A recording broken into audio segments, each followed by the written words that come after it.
This is what I have done so far. So, Joe, did we want to do some introductions, or what do you want to do? Sure. I mean, I'm going to assume a lot of us know each other. There's a lot of crossover at this point, I which think is so. great. I love that. But in case you don't know, hi, I'm Joerinferno. Joe's just fine. A lot of you know me from the Gunpla community. If you don't, I know Fleef knows me from Ed's camp, but I am a Gunpla builder and a variety gamer. So I like to game on the side, and Gunpla is my bread and butter. And with me today is All right, so I'm Oblique. I'm also a variety streamer. I started the Gunpla hobby back in November, and it's been a super wild ride. It's been so much fun to connect with people in the community and meet people like Joe. I want to kit bash one day, so maybe we could do like a tutorial mode at some point, which would 100%. be cool. Yeah. I mean, I feel like if everybody could get like the same kit, we could do like a mock like class kit Yes. matching. But it had to be like the low end dirt cheap stuff like entry grade Gundams and the Leos because those parts are interchangeable. So that'd be like the easiest way to try kit bashing. That would be super fun. Joe, age unknown, likes tiny things in hands and hey, oh, Fleep. Some dangerous accusations there. Oh. I also should adjust my channel points to make sure uninterrupted. I don't mind hearing all the alerts. Well, it's more so Teddy Ruxpin has to be turned off. I'll leave the workouts. Those are fine. I can do that on the side. Turn off the singing. Pokemon card collection. And Anger says Entry Arc 78 is a really good kit. No stickers. It would be cool. That sounds cool. So and I've confirmed that the Leo joints and stuff are more or less compatible or the same because that's how I built the Space Dandy Gundam. The legs are a mixture of the two. So that's what I'm saying. Like if we can get the same kits that are obviously not going to break people's banks, I think that'd be a good idea. I don't know. No, I agree. All right. So, which two kits are you combining again? I forget. Oh, fun fact. I bought this one specifically for the night aesthetic because we were talking about medieval, and I bought a like how many do I have now? Jesus, 1, 2, maybe 5, 6 Nobel Gundams. So I'm gonna try and mix the Nobel Gundam with this somehow.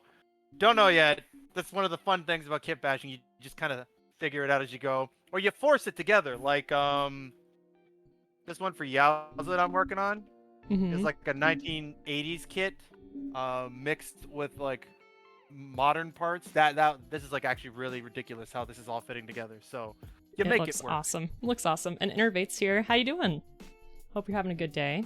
Thanks for joining us. Ooh, your Lupus Rex came in. Oh my wings. What is up, brother? How you doing? Just I am obviously, as you can see, we're streaming together our different builds. Make sure you check out Oblique as well if you could. Same here. If folks aren't already following Joe, please do. He is wonderful. Oh my goodness. Oh my wings. Thank you so much for the follow. That scared me. Alright. Yowza! Again, if you guys are looking for a multi-link that we normally do, because we're doing it this way, just pick a channel, stick to it, and I think we'll be fine. But oh my wings, are you gonna... Does that mean you're kit bashing a Lupus Rex? Or... Oh wait, no, I think I know what you're doing. You're kit bashing the full... Are you kit bashing the full mechanics with the Master Grade, right? Correct me if I'm wrong. Anyway. Okay, let's get to it. Alright, and Oris, thank you for the hydrate. Welcome, welcome. So I think last time I was trying to work on the legs for this kit. But you're starting out fresh, so maybe you'll probably catch up to me and finish. I mean, depends. I've gotten some new glass files accidentally. I accidentally bought 4. I meant to buy 2. But they're cheap anyways, so it's kind of... It's all good. It's all good. Innervate, thank you for the follow. kick up your feet, grab yourself a cup of joe. You're in your mama's house now. Love that. That all came about because I kept hearing Raven Squaw say welcome to the squad, and I'm like, what do you have? I'm like, I don't know, welcome to the Alamo. Like, I don't know what to say. Oh, it's all good. It's all good though. And then eventually, you know, a cup of joe just seemed to make sense. Oh yeah. There you go. The number one thing I will say though, Oblique, when it comes to kit bashing, is that, like I said, if it doesn't work, you force it together. Also, Nathan, your cup is right here. It's fully packaged. I have to mail it out. Okay, man. So you figure out a way, essentially, is what you're telling me. Pretty much. And on my wings, that's pretty much what he's gonna do with his Barbados. That's awesome. Force it together. Oh yeah, for sure. I didn't write the address yet, Nathan. So just DM me. We can change it. Super nice. Really big box for a small mug, though. So something. Have you Sorry. Oh no, you can go ahead. I was just gonna say, like, have you seen that new Yow's is talking about it now, but like is it Z Gundam versus Penelope set? Or it's like Yes. too big? Oh man. I know. And at my local hobby store, I saw Penelope and I was so tempted. I was like, maybe in the future. But yeah, that looks awesome. And I think there's a movie coming out? Question mark? I don't know. One thing I was going to ask you today is, did you see the trailer for the Netflix reboot of He-Man? Yes. Yes, it's Kevin Smith, right? Kevin Smith? Mark Hamill is going to be the Skeletor. Skeletor, but Yeah. I mean, the director is Kevin Smith from Jane Silent Bob, I believe. Gotcha. And I will say, he is a big nerd, and I love it. It's great. Oh Lord, love it. I love that, the attention to detail too. Because he actually made what I liked about the trailer, is that Sorry, one second. No Sabo, problem. thank you for the host. Welcome on in, man. We're building. We're building. See Yes, this? and Anger Brand did new. confirm that it is Kevin Smith. Yeah. And Hathaway's Flash? Is the movie. I think I was asking. Oh, okay.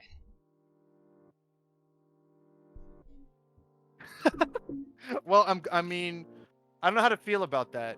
But welcome on in, Sabo. I mean, I'm sorry, E3 sucks, but welcome on in.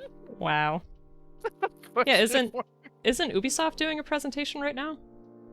Not sure. All I know is I'm not. Did they combine Bethesda with Microsoft, or are they still doing their own thing? You know, I don't know.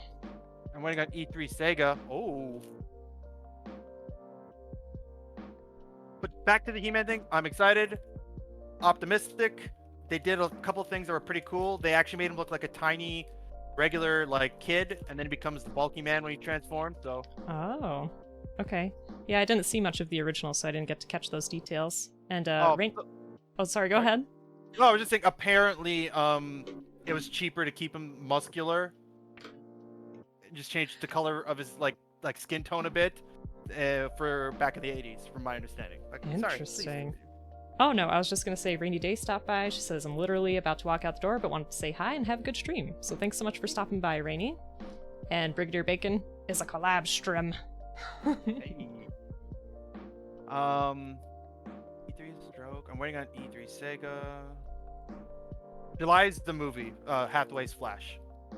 Okay. Wait. So what is that about? It's part of the UC universe. So like again, I've seen a couple of the Gundam like shows and movies, but I'm not like deep into it. Mhm. Tacos, thank you for the host. Welcome on in.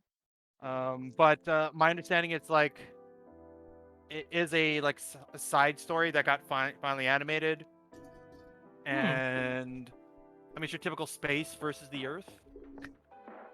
Really, really big Gundams. I mean, anyone out there, please correct me. I know Yowza, you have more knowledge on this stuff than I do, so feel free to jump in. And Innervates. apparently, Sega and everybody on the E3 side of things is having DMCA problems. That's terrible. Oh boy. Well, that's just like with the Blizzard, Metallica? the Oh. BlizzCon, yeah, with Metallica's song. Yep. And Innervate boy. says it's the most depressing novel you'll ever read. Really? Hmm. Wasn't Oh lord, now I'm drawing a blank on the movie. Not was it MS8 Team? Wasn't that pretty sad too? Correct me if I'm wrong, Innovate. But that's dang. Okay. I'm okay for sad stories as long as it's all set up correctly, I think. Yeah. That's the one. Thank you, Innovate. That's the one right there. War in a Pocket. That's the one I was referring to. Wow. I'll have to check Okay. those out. There was one year I went on a DVD buying bender, and I had like I tried to get every series and try to watch them in order. I got like through first 3. Still gotta do the rest now. Good times. So what have you been watching recently? In terms of like just in general, like anime. Yeah, just in your free time. I caught up on Demon Slayer, which is a very good Nice. anime. Nice. The movie as well. In terms of the new stuff that's out, so I'm a spider, I think is the Yes. anime. So I'm a spider, so what? That's it. Yeah. That's great. It needs less humans, more Spider. more spider. I agree. The saint is omnipotent or something like that. I'm on a lot of isekais basically. And what is the third one?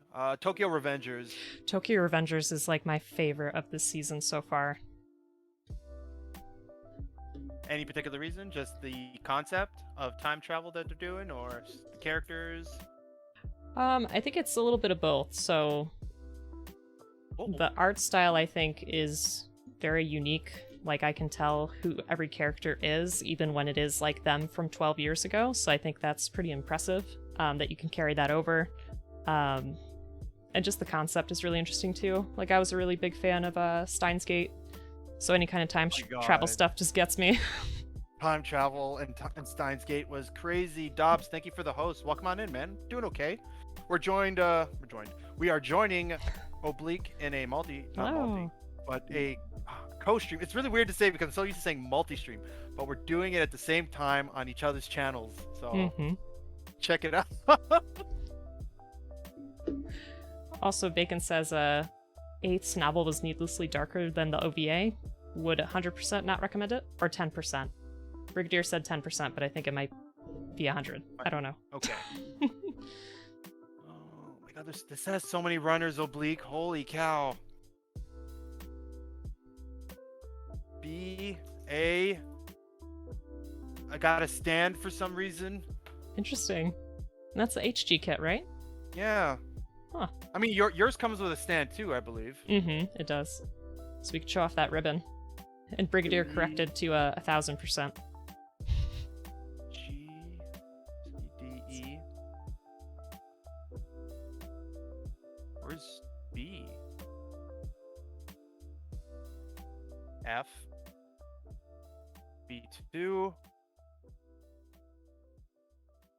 F1. Okay, got it. We are Yay. set to go.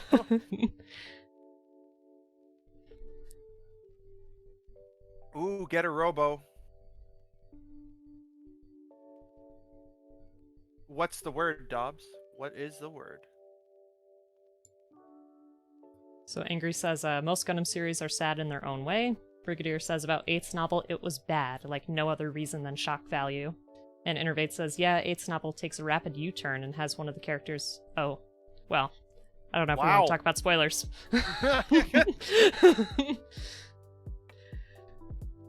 That's a lot. Yeah. But I mean, I feel like you could say that about the ending to... Oh, I can't even say that because that's a spoiler. Some other Gundam shows where they do a mass killing in a short amount of time just because. Yikes. There you go. That is as generic as I can make that. But a lot of those. So you pick your poison. Dobbs, you're back in action after the flooding. Good stuff, man. Congrats. I'm glad everything, I mean, in hindsight worked out, but good stuff, man. Getting ready to get those builds going, man. Keep them going. I should probably actually start building. A, B, C, D. That's D.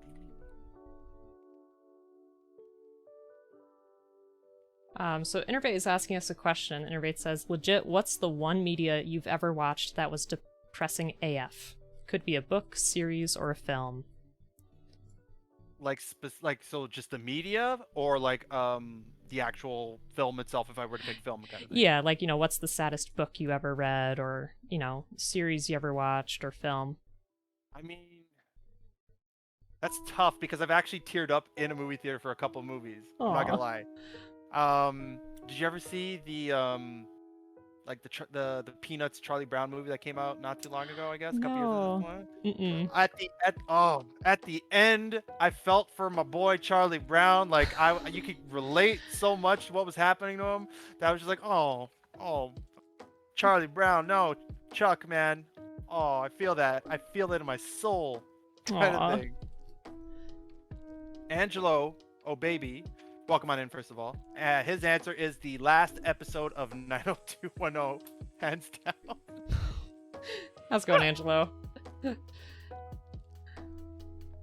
Well, for me, the one thing that comes to mind immediately is it's a pretty short anime series. I think it's like 10 episodes, and it's called Anohana, the Flower We Saw That Day. Holy smokes, from episode 1 until episode 10, I was like bawling. It was so bad, but so good. It's such a good show. That's a good one. Oh, I forgot about that. You have seen it? I've seen it. Like oh, that everything that gets revealed in like the last episode, you're like, oh man. Yeah, and Innervate says my fiance was bawling as well. It was so sad. Like, if anyone had to ask me what that show is about, I would say surviving trauma collectively, and coping skills, I think. Definitely coping skills, because they each had their own way of dealing with what happened. Mm-hmm. And just it culminating at the end was also pretty good. Right. And Oris says the finale of season 13 of Red vs. Blue. I had no idea Red vs. Blue had that many seasons. You got to remind me which one that is, because all the seasons are blurring together. Is it with like the end church and church's like air quote ending? Oh, okay. Yep. Okay. I know the one they are talking about. I know the one they're talking about. And Innervate also says Violet Evergarden was another. That had some like feel moments, but I don't think it hit me as much as like some other things. Like you ever watch Coco? Yes, that made me cry too. Man, I was like, and the way he played the song, and I'm like, oh, just rip out my heart right now. I know, like from the beginning, I was like, this is gonna be a sad one. Oh, it was so good. There's also things that make me cry out of happiness. Like I would say, My Neighbor Totoro.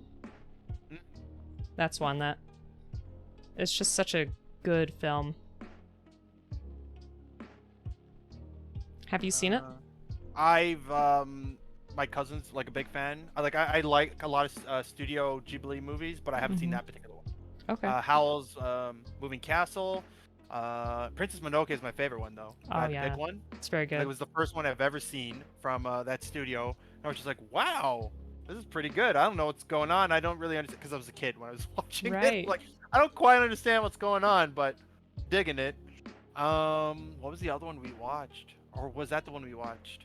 Because they actually played it in the theater in downtown Toronto a couple times. So they had like a big event for like anime movies. I'm like, sick, let's go watch. Absolutely. And Angelo, thank you for the hydrate. I'll do that in just a second. So Innervate also says Grave of the Fireflies, which I have heard is very, very sad. And the red trailer of Ruby, such a beautiful sequence. Oh, I miss Monty.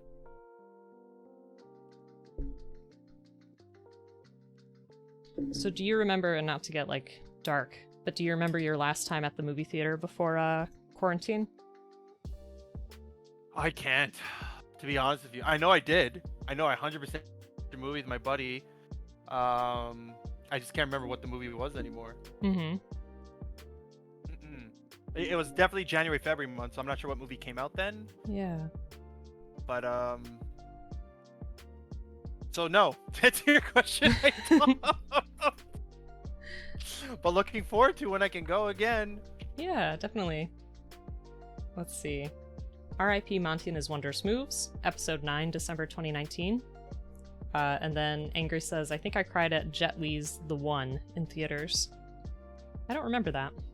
Interesting. B Squared says it was My Hero Academia. It was Hero Academia like me wasn't it? Oh, the last movie that I watched. I don't think so. I didn't see the second one. I saw the first movie they released though. Mm-hmm. And Aura says most recent time Demon Slayer with Beefcake and others. That must have been so good to watch in theaters. I love the animation in that. Oh, I bet. nice. I gotta catch up on that. The last movie that I saw was Ride Your Wave with Bleep. So Ride Your Wave was made by the same person who did Ping Pong, the animation, and the new Devilman Crybaby. Ooh, nice. Except it was a completely different feel, and that movie also made me cry. Guess I'm a big crybaby too.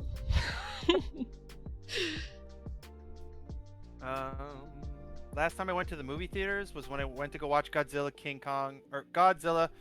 of the Monsters. Maybe that was the movie? I don't know. I remember watching that too. Was there a movie though, not that made you cry, but you wanted to leave because it was so bad? Yep. Batman v Superman for me. Wow. I'm sorry. I couldn't handle it. Ugh. It just I did not enjoy it. At what point were you like, I can't deal with this? I think it's when Batman is fighting Superman in his suit, and I'm like, this is too much. Like, it's dragging on for me. I'm assuming based on your reaction that you enjoyed the movie? Not as a Superman fan. Like, I've read the comics growing up. Like, it was his portrayal of Superman is kind of like okay-ish. But Batman, like, there's so many things. I mean, yes, you can argue that Batman was going through a character change and now he's like the Batman we know or whatever, but straight up, a lot of those people are dead in that movie. 100%. Right. You shoot with a Batmobile and the car blows up, they're dead. Batman killed those people. Those people in the warehouse slammed a guy right into a wall. He's probably dead. Like, you ain't getting up from that. Like, and same thing with Superman. Again, you can argue character development, whatever, but in his own movie, like a Man of Steel, like when he snapped the guy's neck, spoilers if you hadn't seen it at this point, but it's been a while now, that was such a negative experience for me, because even in the comic books, Superboy's in the comic books, like the genetic clone of Superman, whatever you want to call it, and Lex Luthor, and he even quotes, didn't Cal teach you Superman doesn't kill? So like, that literally was the comic book I was reading when this came out. I'm like, wow. Mind blown. Jeez. Pocket says hello. Oblique. Hello, Pocket. How you doing? Hello, friend of Joe's. Yes, you can check out Oblique there. We're co-streaming. I gotta get used to that. Co-streaming. Oh, you're all right. And folks, if you're not already following Joe, please do, because he's a wonderful kit basher, wonderful person. Lovely to chat to. And Innervate says... Oh, wait, hold on. Aura says Rengoku was the true victor. Innervate says, speaking of Devilman, have you seen the original film or series back in the 80s and 90s? I know of the show, never watched it though. It's a lot like Cyborg 007. I want to say that's what they were called. I was familiar with the show, but I've never watched the OG stuff. Speed Racer, for instance, same thing. I mean, actually, I've seen it, but like on syndication. Same, yeah. Like I've seen clips of it, but I have not actually watched it. And Oris also says Godzilla 2014, too much human, not enough monster. And Martha. I know. When he kept saying Martha, how do you know that name? I was like, I'm done. You know what's funny? Did you ever think about that until that got said? I'm like, oh, that's true. That is so true. I did not. Oh. Oh gosh. Cyber 009, that's it. I was close. Guys. Right, I was right. close. Oh, 009. I'm sorry. I apologize. My mistake. And Agur also said, rubber explosions, bro. In terms of Superman, I think. Oh, just saying, man. Like, that's my thing with that beef with that movie. But the one movie I Oh yeah, I forgot to ask you. I'm sorry. No, it's all distracted. good. We got back on. We got on a tangent. It's always like that. But was the last, whatever it was called, The Last Night? I don't know. The last Michael Bay Transformer movie. I sat through every single one of his movies. But that movie, like the first 30 minutes, I was the first time I've ever at a movie theater told myself I can't, I want to leave. I can't stand what's going on right now. This is like the worst movie I've ever seen in my entire life. Like even RoboCop was better than that. So did you actually leave or did you stick with it? No, I stayed. Because like there's a guy in front of me too, where the lady was taking his order, and then she's like, "Oh, do you must love the Transformer movies?" He's like, "Nah."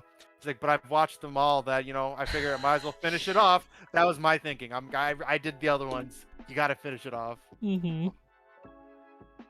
So bad though. Oh, Michael Bay, what did you do?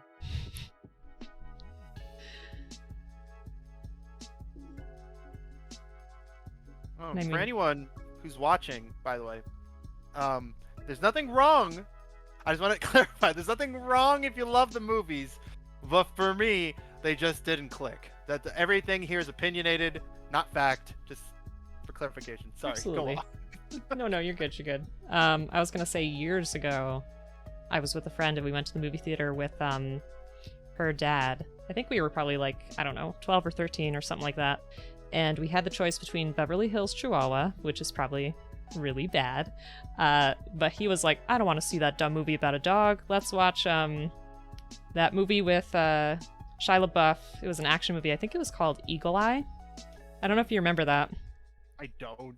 Oh, but there's like this AI on a phone that just keeps calling him and being like, you need to duck in 3, 2, 1. And like he would duck and this like crane would just smash through the windows and like almost destroy him. And he's like, throughout the movie, it's just this over and over again where he's like, I'm not gonna do what you say. Tell me who you are. Like, what's going on? And it was a lot.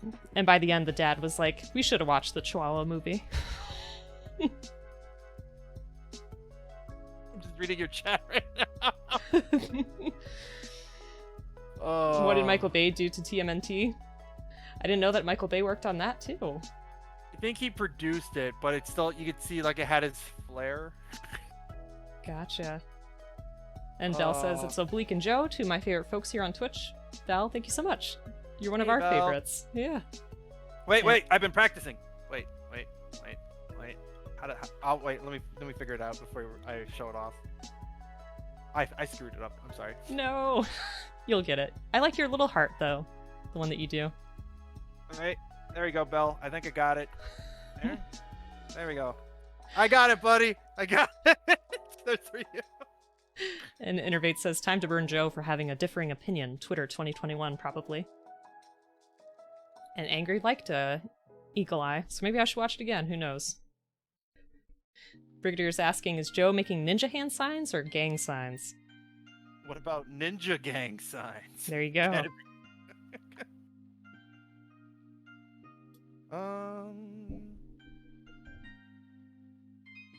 How's that going? Oh, interesting. So this is for my oblique kit bash, when I finally get to it. I am building the Aegis Knight in full, no stickers, because I'll probably be taking it apart. And then we'll see how we can mix it together with one of the Nobels that I managed to acquire. That is my plan. I think it'll be so cool. So in terms of Michael Bay, Oris says he's too action-oriented. Maybe let him make a space battle in Star Wars or Halo, but nothing else. No, I mean, his action scenes are great. I'm not going to deny the man has a flair for the action. It's just when it comes to everything else, not so much, I guess. Oh, Itchy, welcome on in. It says multi with two amazing people. I will be lurking, though, and playing some Aww. Apex. Itchy, appreciate it, man. Thanks for stopping by, Itchy. We are, well, I'll speak for myself. I can't speak for Oblique, but I'm doing okay. Doing great. Itchy's asking, hope you're well. I'm also doing great. No worries. Exactly. Angry. You get along with Monty, yeah. Well, Angry also says you get what you pay for. You pay for the explosions. And don't forget, he was also, what's the word? How do I phrase this? Eye candy? Okay. Mm-hmm. I'll just say that. He's also about the eye candy. Right. Which, you know, I guess if that sells tickets for him. The ladies, yes. There you go. Thank you. So, speaking about action movies, what would you say is your favorite action movie, if you have one? God, there's so many Arnold movies to choose from. That's true. I would have to say Commando for Arnold because of the the great one-liners. I mean, he says one-liners in a lot of movies, but there's some notorious ones that have been memed from Commando. I like to bring up the fact when he threw the pipe through the guy and said, "Let off some steam, Bennett." Yes. Oh God. So good. So good. Great. So Brigadier also says it's about the brutes, babes, and bombs. And Innervate said anything with Nicolas Cage, which I agree. To an extent. Nicolas Cage is extremely entertaining in his own way. Which action movie though? I'm trying to think. For Nicolas Cage, it's always been like dramatic or adventure, or I guess adventure is like action, like Well, I'm gonna sound terrible, but wasn't he I forget the hero's name, the skeleton that's on fire? Yeah. Okay. He was, and I think they're talking about bringing him in as the Ghost Rider again, which I would be all for. Honestly. And Innervate says Kick-Ass was amazing. And Anger says The Color from Space is a pretty good movie. That was a very strange movie. And, well, yeah, he was in Kick-Ass. That's right. And Oris, I'm sorry your tech isn't working, but I hope it gets better for you, especially for when you get back to your home state. Big Daddy.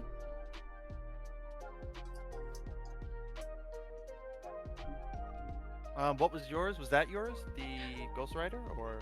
Oh no. I'd have to think. Like, I always liked things that were going on in Fight Club in terms of like the cinematic choices. And I know these are usually comedies, but like, Hot Fuzz, I think is a great action movie. Because it's supposed to be like making fun of the tropes of action movies, right? But then it's actually like a really stellar one on its own. And it's so funny. That's a good pick, though. I love, I don't know the real actor's name. Penn? Simon Penn, is it? I think Pegg? so. Simon Pegg, I think, yeah. I love him as an actor, though. Like Shaun of the Dead? Yes. Brilliant. Simon Pegg. There you go. Yep. And Shaun of the Dead was made by the same director, so... as a Hot Fuzz. You have a favorite B movie? Like a movie that, you know, the mainstream didn't like, but you're like, that's a great movie. Why aren't people liking this movie? Or series, you know, if there's a series of movies, I guess. First rule about Fight Club, don't talk about Fight Club. Oops. Broke that rule. What was I gonna say, though?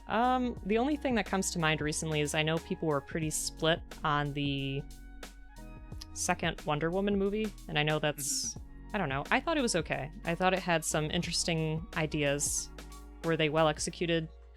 No, but I still enjoyed myself. How about you? Are you familiar with Sam Raimi, the director? Yes. Mm-hmm. Are you familiar with Bruce Campbell, the actor? Uh-huh. I love Bruce Campbell movies, specifically his Evil Dead slash Army of Darkness slash Ash versus the Evil Dead, I think it's Mm-hmm. called. I Yep. love Bruce Campbell. Oh my god, do I love Bruce Campbell. I'm kicking myself for not getting that photo and autograph when he was at the con way back when. Oh. But it's the same thing with the original Hulk, Lou. Mm-hmm. Same thing. He was right there, and that movie "I Love You, Man" had just came out. I don't know if you've seen that one. Mm-mm. It stars Rudd, who's finding himself slightly like life awkward because he doesn't have any male like friends, so he tries to make some. And one of his clients is the Hulk, or I guess Lou, and his friend at the time was just getting in the Hulk's face because he had like him in a deal for like a retail thing. And Gotcha. then he's like, that's not cool, Hulk. He's like, don't call me Hulk, and please do not point your finger at me. That's very rude, right? And then he just keeps doing that until the point where Lou has him in a chokehold, Mm-hmm. and he's like, the Hulk's got me in a sleeper hold. He starts drooling because he's passing out. And I wanted a photo with him just to do that picture where Oh, the that would have Hulk's been got. awesome. Aw. I'll have to watch Oh, that now. What was it called again? I love you, man. Okay. Oh, good stuff, guys. He's in the show called The Boys. Simon Pegg. Oh, did not know that. There you go. Mm-hmm. What was I gonna say? Brigadier says, from all I've heard, Lou is just a chill dude. The last time I was on, I brought up a story. I don't know how true it was about a convention where this one girl was on crutches for Mm-hmm. whatever reason, and she was being like harassed by another male goer who wouldn't leave her alone. So eventually, she loses him in the crowd because Comic Con, and Mm-hmm. and finds there's a table with a guy sitting there, and she's like, there's an empty chair beside him, and he's like, do you mind if I just sit here? I need to relax a bit because I'm on big crutches. He's like, yeah, take a seat, and they just start talking for a little bit, and then that creeper guy finds her, kind of looks at her, looks at him, and then he could tell that something was up, so he's just like, sorry, can you please leave? I'm trying to have a conversation with her, and it turns out that the guy whose booth she sat down was Lou. Aw. Right? I'm like, that's why I can believe what Bacon says. 100%. Mm-hmm. Absolutely. And Oris also says, action, adventure, everything in Middle Earth. I could dig that. Yeah. Speaking of the Evil Dead, though, did you see the new game? I saw a picture of Bruce Campbell as Ash, but I wasn't sure what that was about. Okay. Yeah, there's a new Evil Dead video game. Like, what kind of style we talk about? Like, hack and slash, beat 'em up, like Zelda style. No, it's kind of similar to like Left 4 Dead, I think, is like the feeling that I get. Oh, that'd be great. I'd be Mhm. down for that.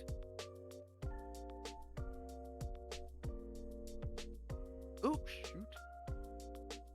Although the remake was pretty good. I don't know if you saw the remake for The Evil Dead. Mm-mm. That was more jump scare, but still, I was like, okay, not bad.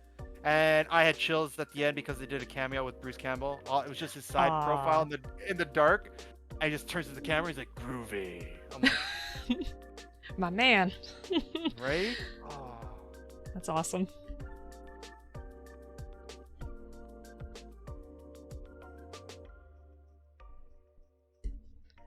Tightly fit the parts as far as they will go. Okay. It's weird seeing English in instructions. Mm-hmm. I was gonna say that right now. I was gonna say if I'm getting quiet, it's because I'm getting confused, so I'm like, okay. Gotta focus, hold on. All good. I do enjoy the little like flares they put on the Nobel Gundam, from the different hands you can choose, Yes. to the just really simple things like we pointed out the neck choker, or I guess the choker on your last stream, and then like even the, I'm not sure what that is called, a garter belt Oh, yeah. Mm-hmm. on the leg. Little Right. details. Yeah, and I didn't like realize until I was actually putting the kit together. I'm like, we don't have many runners, and I'm like, oh, that's right. She doesn't have a weapon. She just has the ribbon. Which is weird because on the Berserker one, she actually has beam sabers. Hmm. So out of the two, do you have one that you like more than the other? There's some interesting like design choices on the Berserker, I will say. Mm-hmm. Like I don't think this one has it. On the back of the Nobel on the Berserker, the little jets actually stick out, and they're Mm-hmm. like independent. They can move independently. Not a fan of the hair and how it's locked in, the way they designed it. I feel like the hair's gonna pop off if I turn it wrong. But I like the color they used for the skirt. The blue parts on the Nobel are purple, like a weird, like metallic-y on the Berserker, which I think looks really nice. So if I had to pick on aesthetics alone, I would probably pick the Berserker just because of the color choice. Okay, gotcha. B squared says oblique. It's like turning down the radio when you're looking for where you're going. I do that, yes. Oh my gosh. Or like if I'm going to like a metropolitan area that I haven't been to before, I'm like, okay, gotta focus, gotta drive. Make sure I don't crash into anybody. Oh boy. For sure. B gets it. And Angry says that the Nobel didn't have a weapon because it's a punchy anime. I cannot It's true. confirm. It is true. Okay. Well, I mean, the ribbon is technically a weapon. Mm-hmm. And Ham Rabbit says you would think she would have a moon wand. I mean, you're not wrong. Yes, absolutely. And innervate. It's too loud. I can't see properly. It's too real. Yep, totally true. Oh. My mom does that. And my dad made a joke, like, he referenced it later on, which made it even more funnier. Mm-hmm. She had her glasses on top of her head. And then something was said. My sister was saying something. My dad's just sitting in the living room, mind you. He didn't say anything this whole exchange. And then she's like, I can't hear you. My glasses are on my head. Okay? Or not wearing my glasses. Okay. My dad just, shrugged it off, whatever. We get in the car, and then my sister's trying to say something in the back seat. And then my mom's like, what? What'd you say? And then my dad's like, maybe you should wear your glasses. Oh, God. I was like, dead. He's dead. Classic banter. And just real quick, Perseus Lad stopped by. Thank you so much for the subscription. 4 months. That is unheard of. Thank you so much, Perseus. I hope you're having an excellent day. And folks, if you're not following Perseus, please do. He's a good friend of myself and Joe. Also, fantastic builder. Very chill stream. So please give him a follow. He's a great pop collection. Ask him to show it off. Yes, that too. Just don't ask him about lasagna. He'll get mad. Depending on the context. True. Angry also said, you have to speak up. I'm wearing a towel.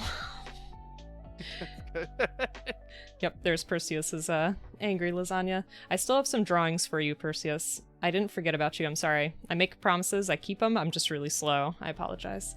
And Windows 9, thanks so much for joining us. Good morning. This is Joerinferno here. Wonderful kit basher, so please give him a follow. Super duper kind, super friendly. And when are you gonna do another community day with like Mario? Like, in terms of which Mario we talk about? Because you do Just Mario Mario Kart, Kart? don't you? And yeah. First of all, Perseus, I'm gonna do this. I think I got it. He's been practicing. Perfect. Take that, Neon. I learned your magic trick. No, I'm kidding. I love Neon too. But thank you. I hope you're doing a good. Hope you're having a great day, Perseus. And the next community day, I don't know. We are doing a impromptu Mario party tonight. Nice. I don't know if you want to be part of the next Mario party. I'm trying new things, so we'll see. That'll be cool. But in terms of like everything, I'm not sure because I think the last quote community day was when I did the 12-hour stream. Lord, 12-hour streams are rough. So, I don't know. have there been any like fights when it comes to Mario Party, or is everybody pretty keen? It's all like done in jest, like jokingly. Yeah. Like but I don't think there's been any horrible. At least the group of people I've been playing with. If I play with my cousins or a sister, it's done. Game over. Yeah, it's done. I've seen my cousin unplug his sister's controller when we were like teenagers, not even kids. just to win Oh. Mario Party. It's oh yeah. Which character do you usually pick? I'm a Yoshi person. Yoshi. Mario Kart is usually Yoshi if they don't have a Mii. And then Mario Party is Yoshi all the way. Mm-hmm. How about yourself? Is it Toad? Yeah, for no. I love Toad, but no, I think Monty Mole has a really nice die in that game. It's very even. There's not too much risk. If I'm feeling like really up to it, I do Wario because I think his die is also amazing. But it's like, go, wow, yes. gobble. Perseus says, I'm a duck out again. I'm a sleepy boy, but hope you all have a nice drink together. Well, thanks so much for stopping by, Perseus. Super appreciate it. Super duper. Innovate. It's interesting you say that because they do now. Yes, there was an update like this month. Waluigi main everywhere. Waluigi's great too. Yeah, you can play online the full board game now. Now your mileage will vary depending on people's internet connection. Yeah. No, for real. I think I was the one that told you, Joe. I think we were talking about it during a stream. I was like, whoa, wait, what? Mm-hmm. Back up. Ben. How's it going, Ben? Thank you for that hydrate, Ben. But yeah, you can do online. All the mini games as far as I can tell. But like I said, the first time we tried it online, one person's internet was kind of spotty, so it was disconnecting all the time. We managed to finish the game though, and then the second time was good up until for some reason up until the very final when they're giving out the bonus stars, and then it died, which sucked because we were just at the end. Oh no, that's the worst part. Oh, that was my computer. I apologize if you heard that. I did not, so oh, we're good. Good. Nintendo is the 25th. I'm 15th for E3. That's what is that, a Tuesday? If I could get my mouse over. Do you think they'll talk about the sequel to Breath of the Wild, or too soon? They'd be really dumb not to give any information at least. If they don't want to show it off, fine, but they have to acknowledge its existence. Right. Especially when people are starting to come out of lockdown in North America and I think Japan. I don't know how it is in Japan, but be very foolish of them not to take advantage of the situation from a business standpoint. I would hope something on Metro Prime would come out. Number 4. Oh!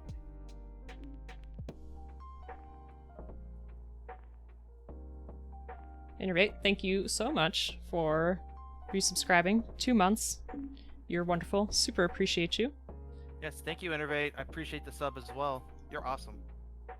Too kind. And I love that panda. Anytime I see the panda in chat, I know it's you. And also, Angry said it's Zelda anniversary. They have to. Ooh. I did not know that. Me neither. You were all talking about Nintendo. I thought you would want to know when Nintendo goes to E3. Hey, I appreciate that. Absolutely. Appreciate the heads up. But I'm excited. I hope it's not on a Nintendo wish list, but I hope Bloodborne 2 gets announced because I love that game. Did you see the trailer for Elden Ring? Saw the gameplay. Yeah. A little bit. That looks sick. Excited. My friend is super excited for that one. So definitely. He was always the kind of he's the guy who could lead you through Dark Souls without even being in the game with you. If that makes sense. So yes. So when I was trying to when I did my Dark Souls 1 run to get to the area where I can co-op with my friend, he jumps into a Discord call and he's just like, all right, where are you right now? I'm like, here. He's like, okay, go down that way. There should be an item on your right. And then turn around the corner, there's an item on the right. I'm like, how do you know this? How is that a thing? And it's just because he played it so many times.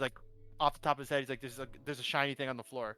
Okay. Well, I think too that's kind of the beauty with Dark Souls is that like you're so, at least for me, my experience is like I get so confused where I'm like, I don't know where the heck I am, where, this is taking me, and you open a door or you push down a ladder and you're like, oh, we're back. Like it loops around. And I think that's super impressive map design. And I think Elden Ring is supposed to be like open world, so I don't know how that's going to feel compared to like a typical Souls game. So we'll see. Exciting things are up. I hope they show off some of the Pokemon remake stuff. And there's definitely, I won't say definitely. Don't quote me on this, but I have a big feeling they'll do a Smash character reveal, because that's like the perfect time to do a Smash character reveal. It's going to be another sword anime sword user. Yep. Anime sword users all the time. I just want Gino from Super Mario RPGs. That's so much to ask. That would be great. Let's see. And Angry said last year was Mario's 25th, this year is Zelda. And Aura said anniversary means nothing, Breath skipped the 30th. And Kirby and Metroid 25th is next year. Interesting. Metroid. We'll see. Were they working on a new Metroid? That's why they're hoping they had, so they were working on it, then they had to restart like from scratch, and then the next time they dropped a direct, it was like, we don't have anything information or like nothing to share with you, please understand, we apologize. And then some people are saying this is probably where they're going to drop something. This has to be. Yeah, Innervate said they've been working on it since 2015, and I think I remember that apology video. Didn't they have like the developer who was just like, I'm sorry, we messed up, it's not up to our expectations, like we're gonna scrap it and restart? Yes. Yeah, it felt so, I just felt so uncomfortable for him, but I was like, I appreciate, the honesty and the connection with the fans, but it was a lot. Honestly, but I mean that at least they're owning up to it, which is pretty good. I can appreciate and respect that. Definitely. He also wishes that they would make FromSoft would make a game that didn't look like a Soulsborne game. It's all the business. Huh. It's like a chibi, chibi Souls. Can you imagine? Oh my god. Die, but you look adorable dying. Innervate says they've been, this is Cyberpunk 2077 all over again. Did you play any Cyberpunk, Joe? I watched Raven do his playthrough, as well as another friend, Gambit, BJJ. It was funny watching him play, because I influenced what he was doing in the game. Oh, the decisions. Like, it's just like, I'm like, punch him, right? There was an option to punch him, and he just looks. I just remember I clipped it too. He's like, with his controller, he looks at the screen, looks at chat, and he's just like, I love you, Joe, and he clicks punch him in the face and just starts beating up the guy. That's pretty excellent. Oh. But I have not personally played it. But I don't think my PC can handle like that. And like if I ever try to stream it anyways. Which, don't get me started on graphics cards right now. Oh jeez, yeah. The eternal search. And how are the shipping rates for you, like from the United States to Canada? It's mostly the exchange rate that kills it. Gotcha. Kills it for me. Like it works better for you guys, like Canada to the States. But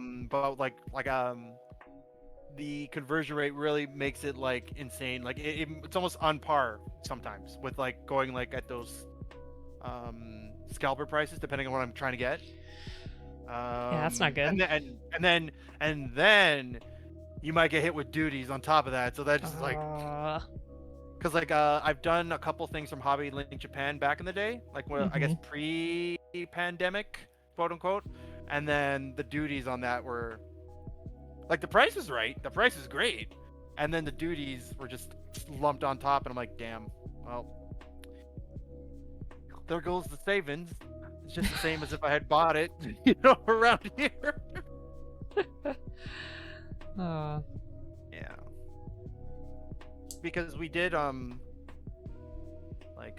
throw the idea out of if people we knew found it in the States, we transfer the money and they'd ship it over, kind of thing. But then again, I don't know how that works with duties and stuff. I know when I sent something to Rusted Nick in South America, there was no duties because it was just the leftover runners from the Shia Quant, and I Oh, put okay. it was like yeah, I put it was like a $15 kit at that point. Mm-hmm. No, didn't have to pay. I just didn't track it though because if I put tracking, it's even more expensive. So I'm just like $20. It gets there or it doesn't.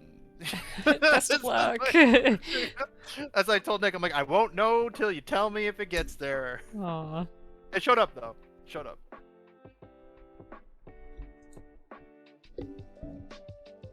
So are Oh. there... Oh, go ahead.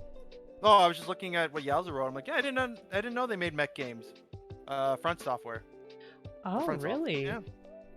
Yeah, apparently. So I'm like, oh, I'd be down to see what they could do. For sure. So while we're on the topic of games, Armored Core. Okay, is that what it was called? Huh. Familiar with that? Yes. Cool. What's your favorite kind of game genre?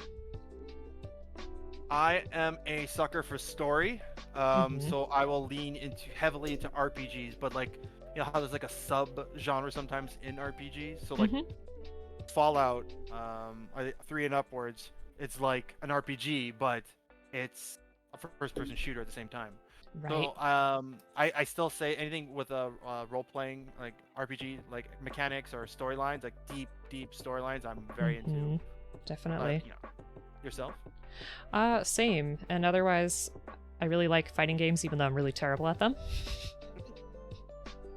So I those feel are like always a good time. that's like like you're really a shark. And you're like, I'm not that great, guys. No, no, I'm not. Proceeds to air combo 100 moves at a time. It's not a hustle. No. Usually I Oh. forget the controls because I take like really long breaks in between playing it because I don't play online. Usually I play locally. So then when I get back to it, I'm like, oh god, what are the combos for this again? What about like in terms of like actual like how do I phrase this? Do you consider Smash Brothers a fighting game? Yes. Okay. Yep. Okay. And how good are you in that? Nope. That's a game that, I'd usually only play like once or twice a year because we had tournaments locally, and I'm like, oh yeah, I gotta like practice up for that, and I'm so bad. It's fun though. I enjoy it. I used to be like, I wouldn't say I'm like tournament level good, but I used to be decent when I played it like consistently. There was like I used to have a part-time job promoting like Nintendo games and stuff in the malls. That's really cool. Oh, when that game first came out, that's all we did for 2 weeks straight, right? To the point where I came just before my shift in street clothes, so I can just play. And this one guy who worked in the mall would always come to the booth and challenge all the people that worked there, and he'd crush them, right? Aww. And my buddy was the one promoting it at the time, so he's just like, hey man, he's the guy who worked the mall was like, hey man, I beat everybody here. Is there nobody left? And then my friend just looks at me. He's like, gives me the controller. Again, I'm in street clothes, and then I don't say anything. I'm just sitting there playing. Next thing I'm air juggling this guy in the air, and then I kick him off the stage with Captain Falcon's knee of justice, and then he's just like, oh, and then my friend's like, hey man, so what do you think? He's like, I don't know, man, this guy's good. I'm just like standing there playing. That's awesome. But yeah, so I'm saying I used to be good, and then we did our community days, and I'm horrible. I am trash. Well, it's one of those things that like you just have to constantly practice, otherwise you're gonna lose the skill. It's true what they say. If you don't use it, you lose it. Absolutely. Let me catch up with chat for a second. Let's see. So Innervate, I've been buying resin kits from Taobao, I think, because I could get 4 kits from the original manufacturer plus shipping and get change than what I'd pay locally.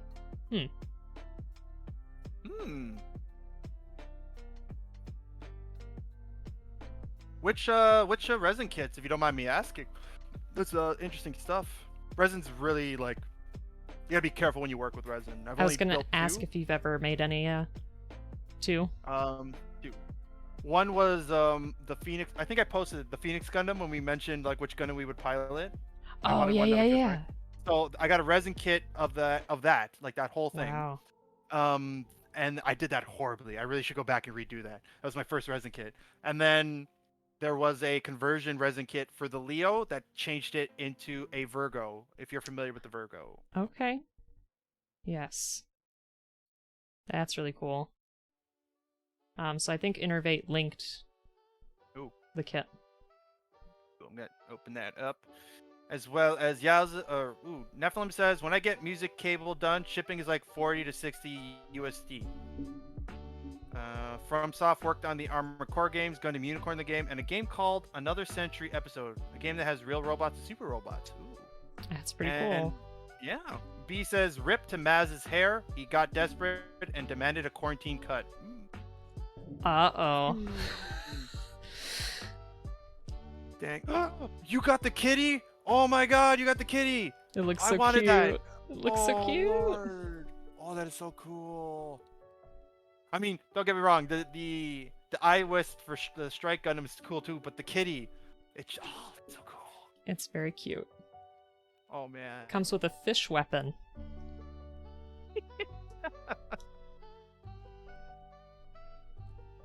Uses the HG Gaia as the base. The Gaia Gundam, yeah. Oh man, that's so cool. I hope to see pictures when you do build it and everything. Yes, please. I'm so excited for that. And B describes Smash Brothers as a party fighting game. No, I know, but some people don't consider it a fighting game because it's not your traditional. I mean, like health bars and everything. That's why I asked. Just to clarify, you know, Yeah. I'm good. I believe in all fighting games. So. Me too. Oh. Sorry. No, I was just gonna say real quick. Innervate said, "I'm gonna do Titan's color for it and make it a rendition of Kitty T." So is that for the contest? Did you know there's a contest? Bell mentioned it, and then I think Neon said it when he was really trashed. So, I was like, I know of it. Yes. Mm-hmm. Nah. Okay. What were you gonna say, Joe? I cut you off. I'm sorry. Oh no, I was gonna say because we were talking about our favorite like game genres, but is there like a game in the genre that's like your like tops favorite? Favorite RPG kind of thing. That's a good question. So I like a lot of the classic stuff, like, you know, Dragon Quest, you know, those turn-based games where you're basically managing a bunch of stuff, but I also really enjoy anything that's really combat-oriented but more focused on melee. So like, you know, an Elder Scrolls game or things like that. I'm not too huge of a shooter. It's fine. It's just, I don't know, I guess my preference is melee.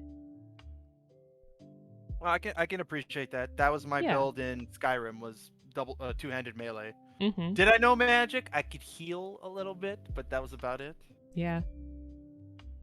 For me, I don't know if you probably know these RPGs. The Suikoden series. Mm-hmm. Yep. I loved number 2. When I got introduced to that by my cousin when he was playing it, it made me want to go play number 1 because I knew that you can connect to number 2 and your stuff could transfer over. And so I played through number 1. Then on number 2, I got everybody, even those annoying squirrel guys that you had to like randomly encounter. Lord, that took forever. But yeah, one of my favorite games, hands down, was Suikoden 2. That's awesome. No, that game has been on my list for a while. I think I have it on a PlayStation Vita, I think. I as well have it on my Vita. So Belle says the contest is official now, which hooray! And Oris says, don't lie, you were a stealth archer like everyone else. Nope, pure brutality on my end, anyways. What was your character like? Koron the Barbarian? Well, I did not stealth for anything. It was pure brute force. If I could, like, I did have a high like speech or whatever it was that let you like, you know, convince people to do things. Mm-hmm. Mostly good. But there were certain points where, you know, you just had to obliterate everybody because, like that. Spoilers, I guess, if you haven't played Skyrim in the last 10 years, when you get revenge for the companions on the Silver Hands for killing that one guy, yeah, I killed everybody. You get thrown into the mines at one point with no weapons and stuff.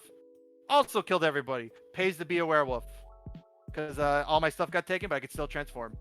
Mm-hmm. But I've been having a lot of fun with mods with Skyrim. 100%. Quest mods. Oh boy, there's a video that comes to mind for that I'll have to send you. All I can remember is instead of dragons, they had Thomas the Tank Engine. Yes. Just chaos on screen. So good. Yowza enjoys hack and slash games. Hey. Innervate, I think it was a donkey video. Oh, and Oris says, see? Stealth. No survivors means no witnesses. Macho Man dragons. Yeah, oh god, yes. I know what he's talking about. Oh lord, those are horrifying. Mm-hmm.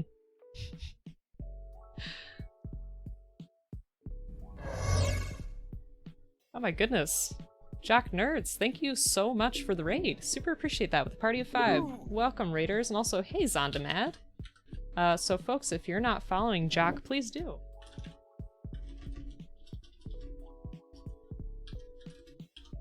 There we go. How are you doing? What were you streaming? Oh, Grand Theft Auto 5. Okay. Very cool. Playing some GTA. Hello. Hey, Tom. How's it going?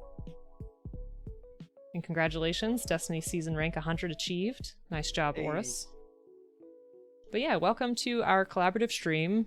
I'm Oblique, if you haven't met me before. And we do Gunpla, and this is Joerinferno, so if you're not following him, please give him a follow. He is a great builder and streamer altogether, and we've been talking a lot today about movies and video games, which I appreciate. As you should. Welcome on in, Raiders. Hope you guys are having a great day. We're just chilling. Yeah. Kicking back. Oh, there's still 72 days in the season. So when we're talking about stories in RPG, so I like Destiny. Like, it has a very interesting concept of a storyline and everything, but the problem with like that and like Bloodborne and a lot of the Souls games, there's a great story there, but it's stuck in like small like items and like side things that aren't like part of the main campaign, which like I hate that because I love world building so much. So what's a game that you think does world building successfully, like successfully integrates it? Ooh, that's a tough one. I can't think of anything as of recent like that did that. Dang, that's good. That's a good question. Honestly, I couldn't tell you. I know. I'm thinking about my answer too. I'm like, how would I answer this question? Because like, I mean, I could say things like The Legend of Dragoon, I thought did a pretty good explanation, but a lot of the info gets dumped halfway through the game about what the world is like and why it is how it is. Gotcha. And then Suikoden relies, like, it doesn't heavily rely on, but a lot of the back lore, depending on which game you're starting in, will depend if you played the first game, and if that makes sense for you. Like, if you played the first game, you know that that one group, the Crimson Rose or whatever, was defeated by whatever that comes up in the second game, or there's a vampire in the second game that's from the first game that recognizes people in your party because of the first game. But like, that's the kind of stuff, like, if it's generational, so it's cool that way too. But if I'm talking about self-contained, I think Legend of Dragoon I would have to pick. Okay. I have not played that, but I want to. That's also on the list. So let me catch up here. So Oris, in terms of Oris is telling you that in terms of Dark Souls, like looking at the items and stuff, Oris says that's the point, you have to work for your story. And Anger says, I wanted to play my copy of Jade Empire last night, but couldn't find my power cable for my Xbox 360. No! And Innervate says Chrono Cross. And Anger says world building in lots of the original BioWare games. I could see that. True. I'll give you that, Octopus. 100%. Matsuri, hey! I said it yesterday, but happy belated birthday! Happy belated birthday! We're doing a co-stream, Oblique and I. You can either check out it on here or check Oblique out there. Great streamer, variety of games and builds Gunpla and art redemptions. Oh yeah. Can't forget the art redemptions. How did you like the redraw? I thought it was great, and the shimmer on the buttocks was great. I don't know what Oris is saying. What is that? KOTR. What is that? Knights of the Republic. Oh. Is it? Knights of the Old Republic. Knights of the Old Republic. Okay. Star Wars. Yes. Gotcha. Hey, I got it. Good job. Good job. I heard that was a pretty good game, though. Matsuri says, "Arigato. I'm just hanging out for a few before, back in the melting pot." So Matsuri Nice. does a live stream from her food truck out in Vegas. That is so cool. And it's like it's Japanese cuisine being done, and so it's very interesting. It's a really interesting concept, like for a stream. She's also super cool, as you are. Oh, thanks. And it's just like it's really interesting to watch. And then if you're there, you can obviously try the food. Oh, that's so cool. I'll have to catch it. You know what? Just for that, Matsuri, we're gonna do one of these. Side note: if you're a VIP on my channel, you can ! Oh my whenever you want. That is a sound effect just for you guys.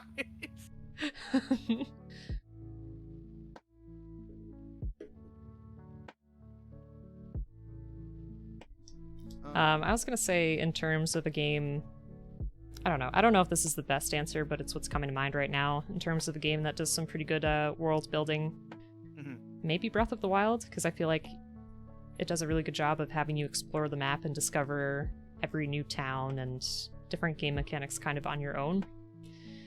I don't know. I just really like that game. The exploration in it is like extremely satisfying to me. No, I can see what you're saying. So that's what I loved about Breath of the Wild myself personally, was the open nature of it.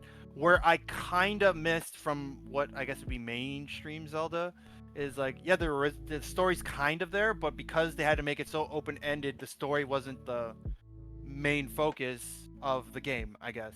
And it's not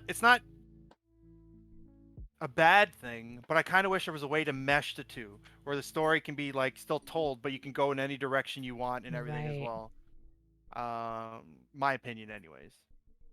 I could see that.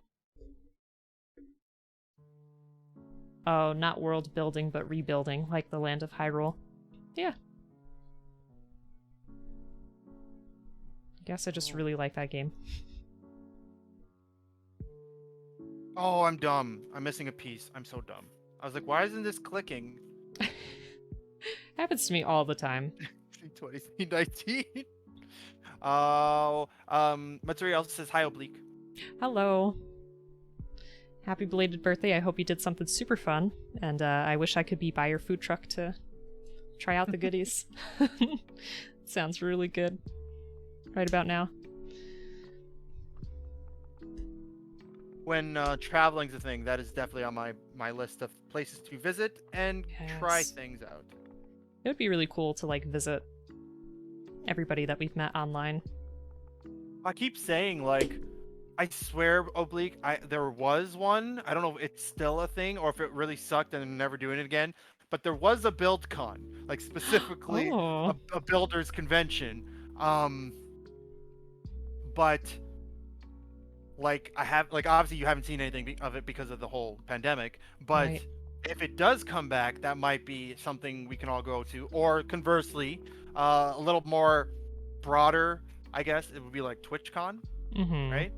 Yeah. A lot of people say that's more for people who are like partners and stuff. But I'm like, so that person has like a gajillion followers online. But if we all roll up together, and we're a group, we're having fun, like, doesn't really matter. Exactly. I agree.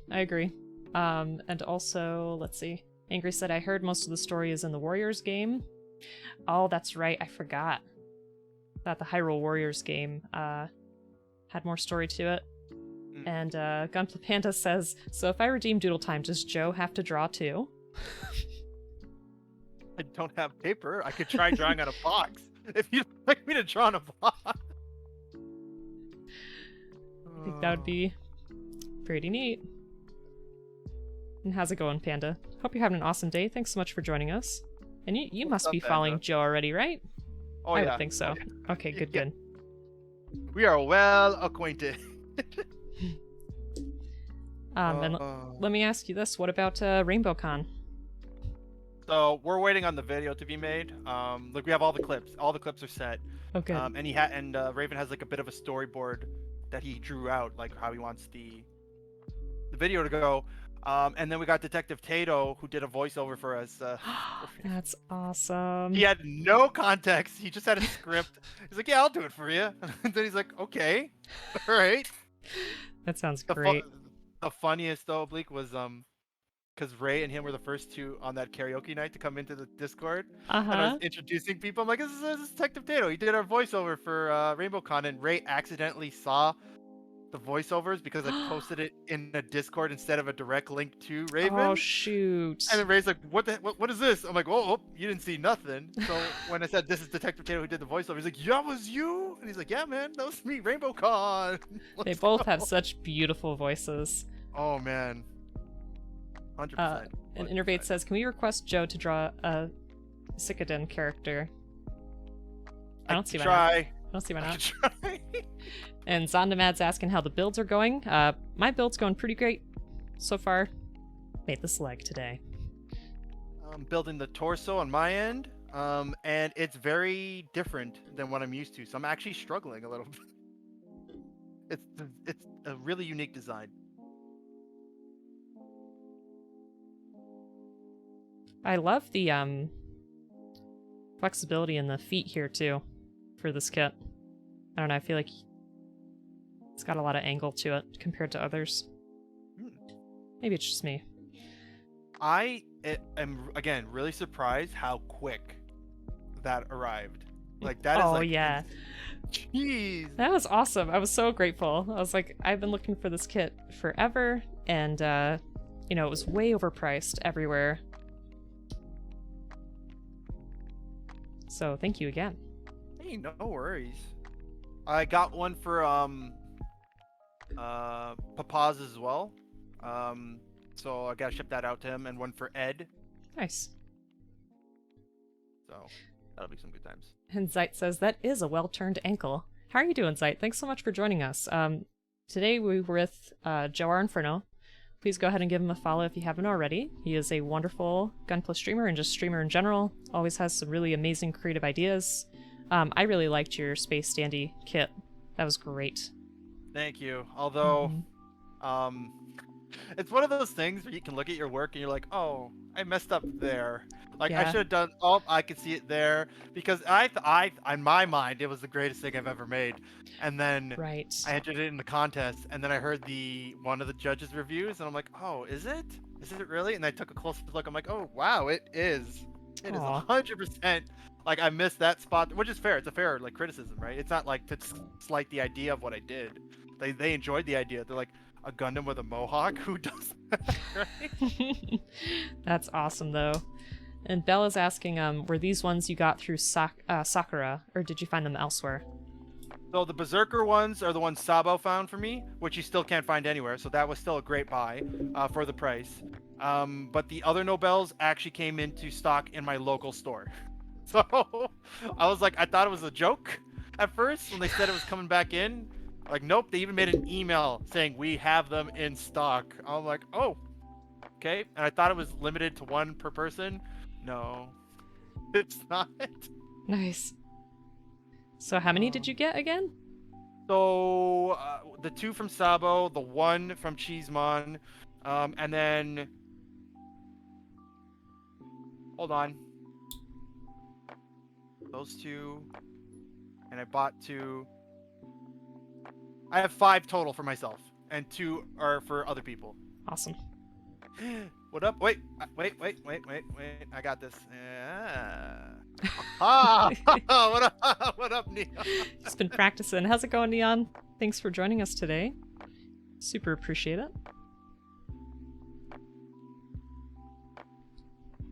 And I'm sure lots of you folks are already following Neon, but if you don't, please do.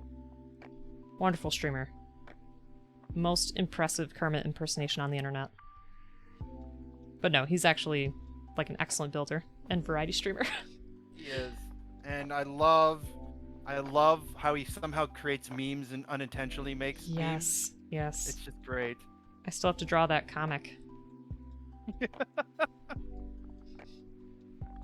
Hermit, you say? Yes. Oh, it's official. You have more Nobels than angry. But remember, 2 of them are going away, so I don't count those. I think I have the same as Neon now. We're tied.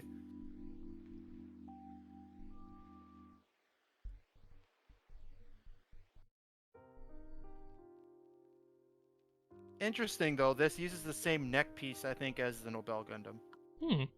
That'll be great for the kit bashing portion. There you go.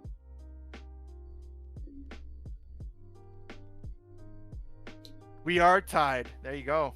The most memorable builder, apparently.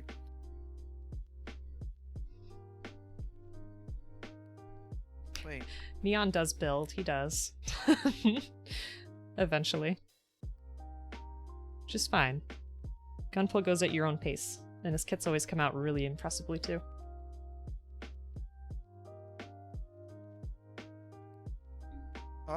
This is a weird piece. How does that even...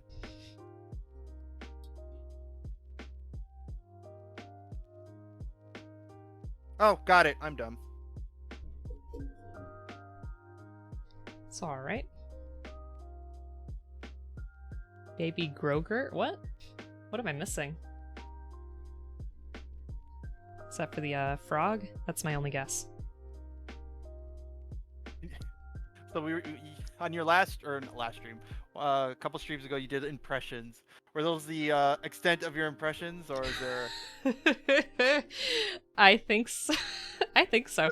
I can't really think of anything else that I can do really well. That's just some weird, random. I don't know if you want to call it talent or what. I consider it talent, 100%. Well, thank you, thank you, Baby Yoda. Oh, can we get a Toad stream? Maybe we could do that. I'm trying to think of like what the context would be for that. I don't know.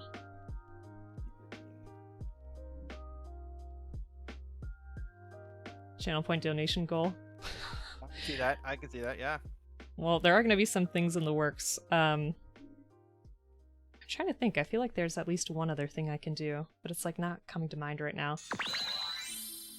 Oh my goodness, Beefcake, thank you so much for extending your subscription. Super appreciate that. How you doing? Thanks for joining us. Phone's about to die. Oh no!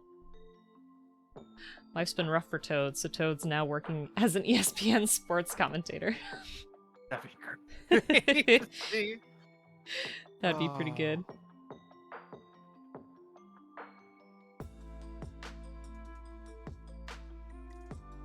I hope everyone's having a great Saturday. Wow.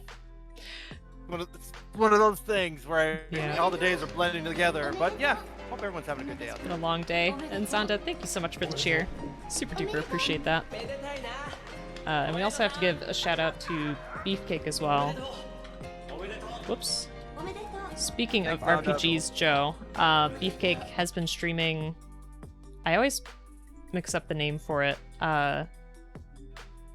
Trails of Cold Steel, I think. Interesting. What's it about? You'll have to ask Beefcake. I'm really not sure. Because every time I watch, I'm like, I don't really know what's happening, but I appreciate it. So, Beef, if you want to give like a brief summary, that'd be good. I'd appreciate one of those. Mm-hmm. Oh, and it's almost Beef's birthday. Getting set up to get a tattoo. Nice. Hey, there we go. Torso achieved. Hooray. Congrats. Thanks. I was like, why isn't this closing? Because I was missing an entire piece that's supposed to go inside that you would never see otherwise. Gotcha. Bro. But thank you, Zonda. I don't know if I said that already, but thank you for the cheers. 100 cheers. Mm-hmm. Yeah, it's a JRPG, and it's like kind of based in a school. I don't really know what else to say about it.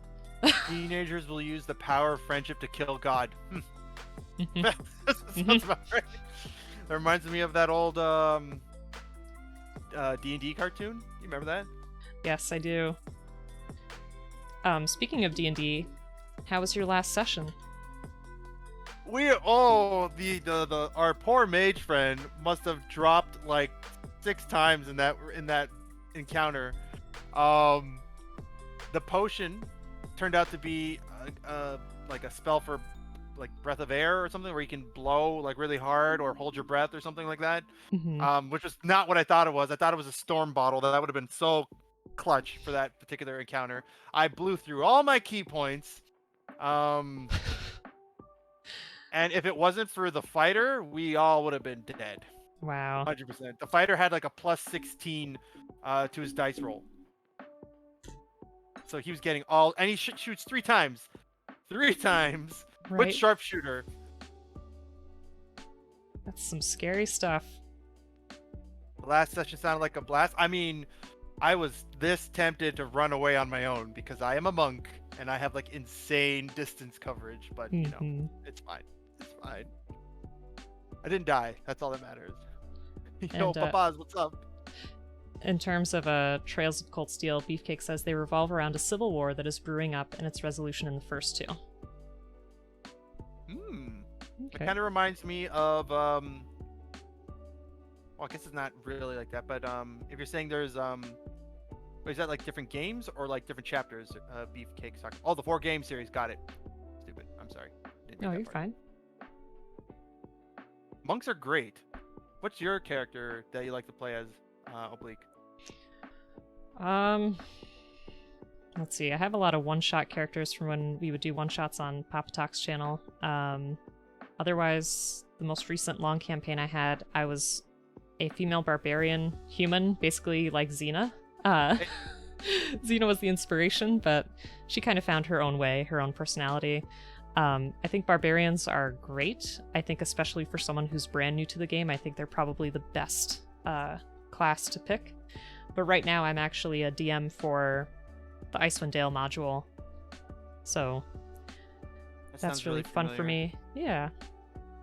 Like if you've read the Icewind Dale books, like with Drizzt or Dritzt, I forget how you say it. Oh, thank you for the lurk. But Papaz also says he ran a dope astral self monk last campaign. That's really cool. Also, hi Papa. Is that good? This is my first experience with a monk, and I picked drunken technique because I thought it'd be funnier. I'm consistent. I'm playing my character as he's always drinking, 100% drinking every time. Dry loads of Z's? What? Hey Laz, how's it going? I think Zeit is trying to give me a pronunciation guide. Yeah, Drizzt. I don't know. My first character though was a barbarian, also named Koron. This is like a long thing coming, Oblique, where I wanted to play D&D. I wanted to make a barbarian called Koron the Barbarian. And then he died. He was the first and only death in this campaign. And I remember the DM wasn't trying to kill me. He says. But so like, he says. Like I rolled a natural 1 on my second saving throw. Death saving Yikes. throw. Oh. And it's just like, you're dead. I'm like, and then we're just like in quiet because the bard had a chance to heal me and he healed himself. That's how bards do. Oh man. That's very frustrating though. I mean, in context though, my character went out like movie style esque. I picked up gunpowder on the way into the mine. We fought these giant things that grabbed onto him, so I couldn't escape. And it was just me and the bard because we had separated. I know the bard was gonna die if I didn't do something, and I was gonna be knocked out anyway. So I lit the gunpowder. I rolled for it. I managed to light it, and then bam. So sad. Such a sad way to go. Yep. Oh, but I mean, the drunken monk is fun, but he's not a barbarian. You'll get back to the barbarian someday. I mean, my whole quest right now. Okay, what also sucks is there's no resurrection in this game. Like like the world building for the that he's created, holy magic's outlawed. So at Wow, best, interesting. at at best, I could come back maybe as a zombie, zombie or something. If someone has like a, what do you call it, like a necromancy? No. Necromancia. Um, thank you. But we'll see. We'll see. I love how you say that. At best. But yes, it basically my character sheet's just put to the side. It's gone. He's gone. So Unless we sad. can find one of those is it a wish amulet? I don't know what it's called. Like the Oh, like grant the you a wish. yes, yes. Because apparently that does exist in the game. Just Mm-hmm. I don't know where. Well, I think if you're a wizard, if you're like a transmutation wizard, you can have like some kind of stone where you can do like a lot of interesting things.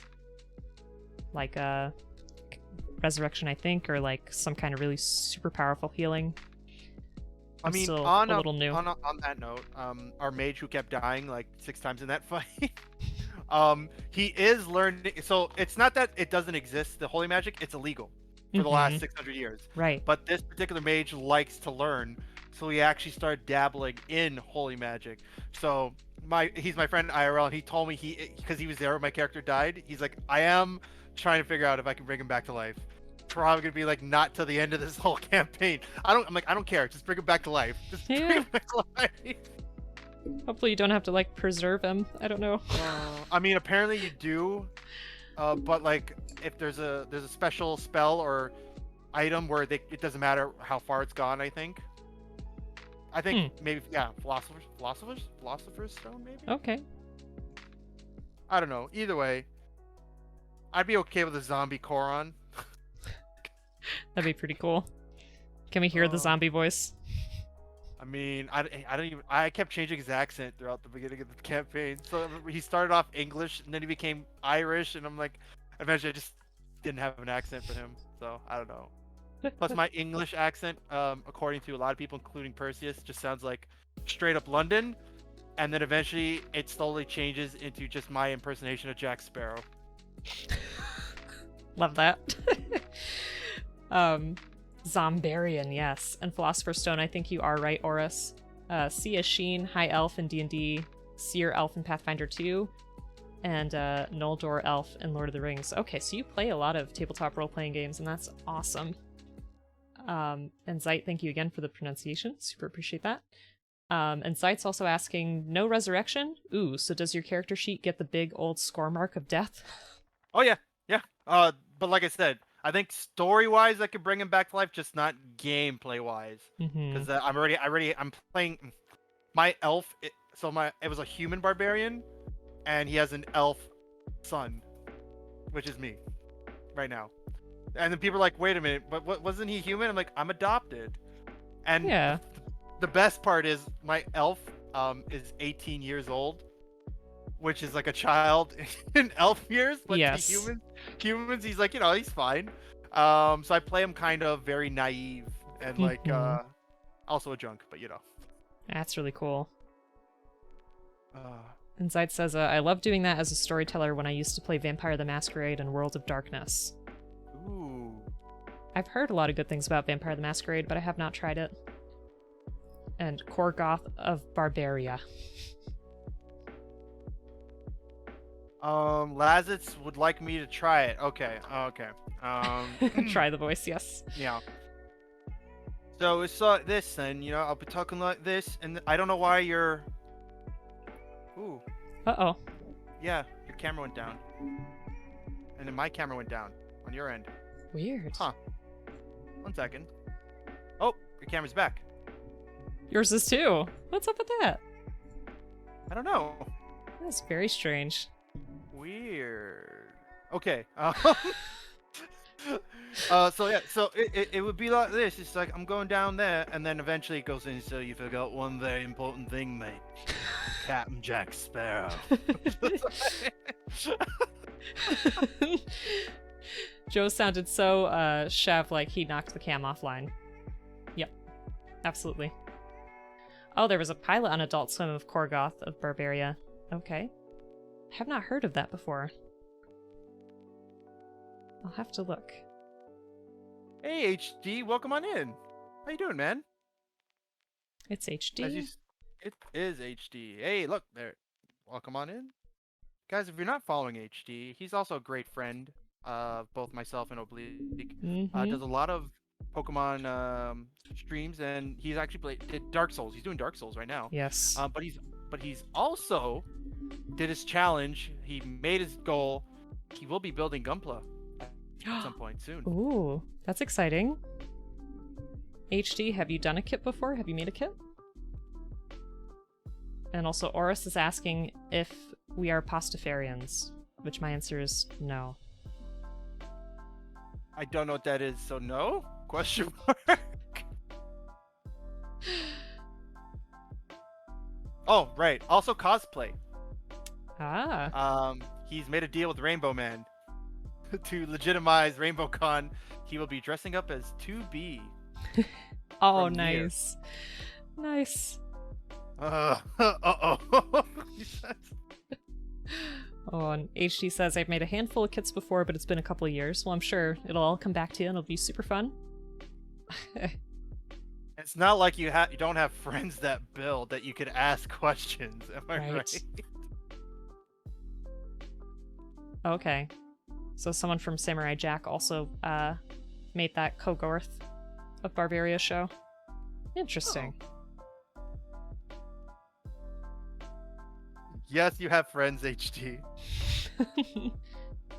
Flying spaghetti monster. That's who you worship as a pastafarian.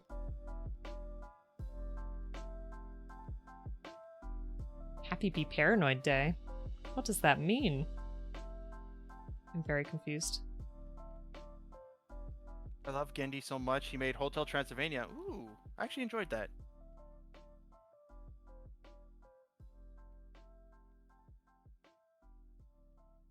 What is up with that Pikachu? It's HD Pikachu, isn't it? Oh, he's in his onesie. Yeah. Oh. Why is it Happy Be Paranoid Day? Narrowed eyes of distrust. Innervate also enjoyed Hotel Transylvania, not so much the musical bits. Yeah, like Adam Sandler has a lot of hit or miss movies. But the first one was pretty good. I'll say that for him. Pixels was horrible. In my opinion, obviously. I thought Blended was great. I laughed so hard in the theater, and there was only 3 of us. If that tells you how great his movie is. It's really fun to go to the movie theater that's like almost empty, because then you can just be as loud as you want to and relax a bit more, I think. And Zeit, thanks for the health check. Posture check, hydrate, and stretch. You got it.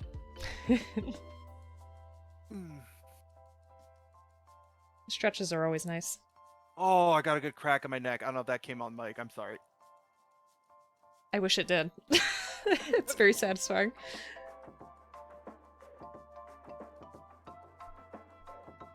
I am building let me get the box.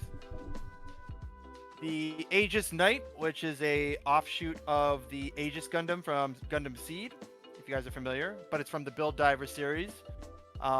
Building it in full in preparation for the Oblique Kit Bash, which I'll eventually be doing. Super appreciate that. Too sweet. And Oblique is continuing her build on the Nobell Gundam. Yes. Giving a custom painting color scheme. I think I said that wrong, but no, you're right. You're right. That's unique. Now we're gonna make it a Pride Nobel, so I'm gonna put some rainbows on it. And I wanted to do. What do you think? Do you think like a bright pink panel lining would work, or maybe like a lavendery color on the white? I'm biased though. After seeing the Berserker in purple, I think lavender would look really. That would be pretty cool. B likes the idea. Yeah, because it's basically like the Sailor Scout kind of Gundam, and I figured, we could do like some rainbows here, and maybe on the legs, and then sparkly panel lining, and if I could try to make this kit glittery somehow, I don't really know how I would do that, so if you have ideas. Oh, Get glitter some bomb. sparkle. Yes. Bam. I don't know. And then spray it on. Yep. Sounds good to me. Lavender would be a unique panel line color too. Absolutely. Make a glow similar to the orbital frames from Zone of Enders. Well, no, I'm getting a weird issue with the camera on my end. Uh-oh. Yeah, I'm not really sure why that's doing that. Because it still looks okay for me. Okay, now it's back. But like, I just saw a Weird. bunch of like, what are you doing, OBS Ninja? Supposed to be our hero. Right, Zeit? It's gonna look so good. Like, for those who haven't seen the booklet yet, look. This is the pose on the cover, which is fabulous. Have you decided what hands you're gonna go with? I have not, because there's so many good ones. Like, there's the victory, the V for victory, hands to hold another Gundam, which is awesome. Yeah, I was gonna say that one right there is so good. But I want to swap it where hopefully she'll be holding maybe like Sandrock or something. I don't know. Haven't decided. She's kind of petite, so I hope it works out. Pride Nobell would be perfect. It says HD and says B. How's the hexadecimal build going? So that one's a little bit on the shelf, Spectre, for me, because we took a sidestep and decided to work on a different kit bash because it involved more alterations than the hexadecimal build would, which is this guy here. For Yowza, I took an old S Gundam, a 1980s kit, and started kit bashing it with modern parts. So we got arms from the Buster Gundam, the legs are from Sarah V, Trans Am. I managed to still use some of the older parts from the kit, and that's pretty much. Oh, and the heads from the Mark II Titans, which I thought fit. He's a really big. If I have to be honest, it looks like he's wearing baggy pants, which I'm okay with. I love it. Reminds me of the 90s. Right? Look, even the power shoulders, everything. Yes. 90s, right there. Anyways. Also, Innervate said that you summoned the spirit of Jack Sparrow, so that's why the cam broke. Oh, there we go. Like I said, I've been told by people from the UK that's what I sound like. So, like, and I tried that reface app where you can put your face on like video clips, and I put mine on Jack Sparrow's. It is ridiculous how like it fits the face. Like it just trips me out. Are you able to like capture that, like a recording of it, and share it? Yeah. Let's see here. Nice. Also, Zeit says MC Hammer Gundam. Absolutely.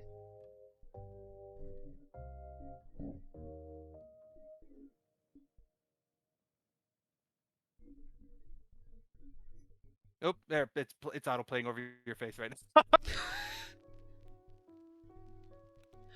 Wow, I can see it from here.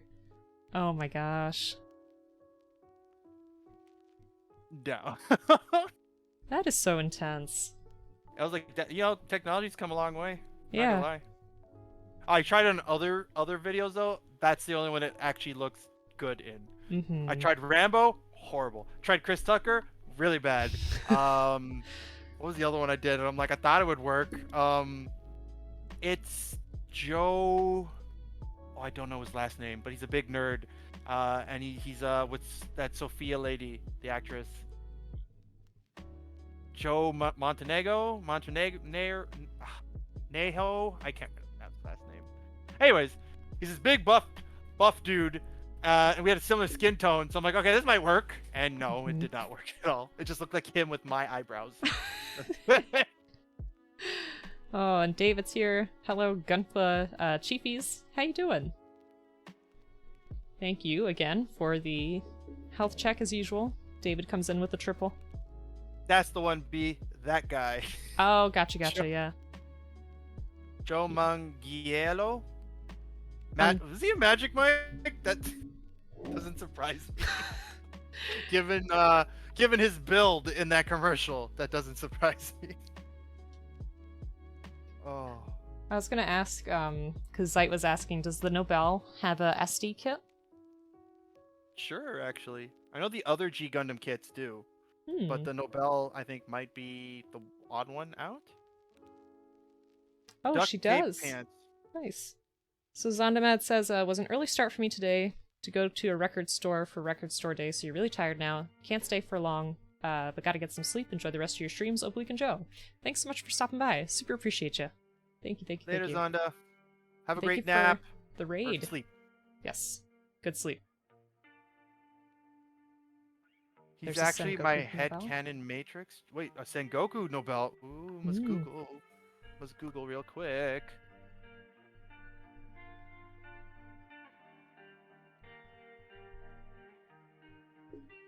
Oh, wow. That's pretty neat.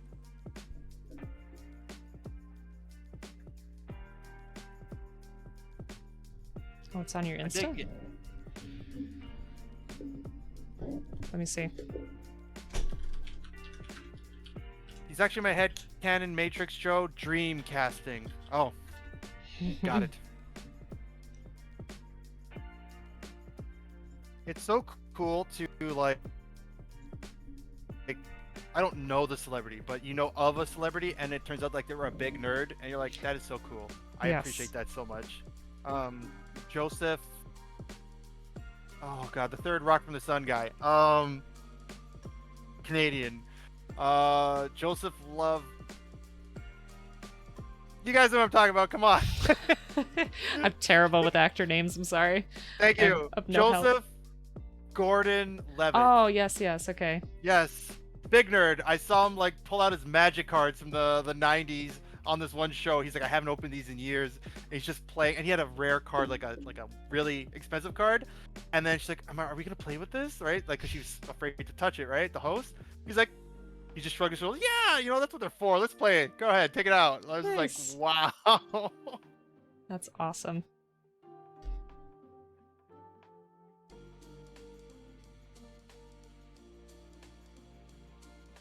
Thank you for that, Nick. Welcome on in. Wait, I don't understand. Henry Cavill nearly missed an audition because he was raiding? Yes. For Superman, he was playing World of Warcraft in a raid, and he. Oh my gosh, that's so funny. Oh. That's really good.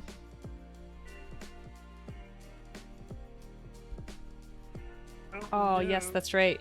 He built a PC on stream. I remember that. Terry Crews? Henry Cavill, yeah. Oh. And he paints Warhammer. Big nerd. He's my big crush. Understandable. Yep, giant nerd. But even like Terry Crews also built his PC on, well, he built his PC on Facebook stream. And he's like, guys, I need help. I want to play I think it was World of Warcraft with my son. He's like, but I don't know what I'm doing, and they were helping him build the PC. Yeah. Yeah, and Panda, I think that's what we were talking about, that he almost missed the call that he got for the role of Superman because of WoW.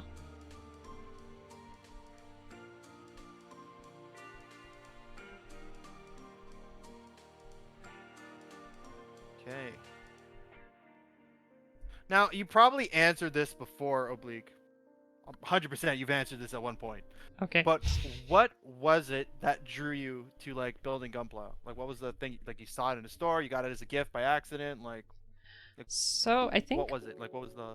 Yeah, I think back in like October, I just randomly saw somewhere online, because I look at a lot of like, you know, like manga websites and just general like, you know, like Write stuff is like a big one for me, right? So I think I saw a kit there and I was like, I'd love to try one of those sometime, and Leap got me one as a gift, and I was like, you know what, yeah, let's try it, and let's stream the experience so that, you know, I can share my experience of doing one for the first time with everybody. And after that I just got hooked, because I mean, I've painted minis and I've always done like crafty stuff, but these are just so fun. And like, I've had different kind of model kits before of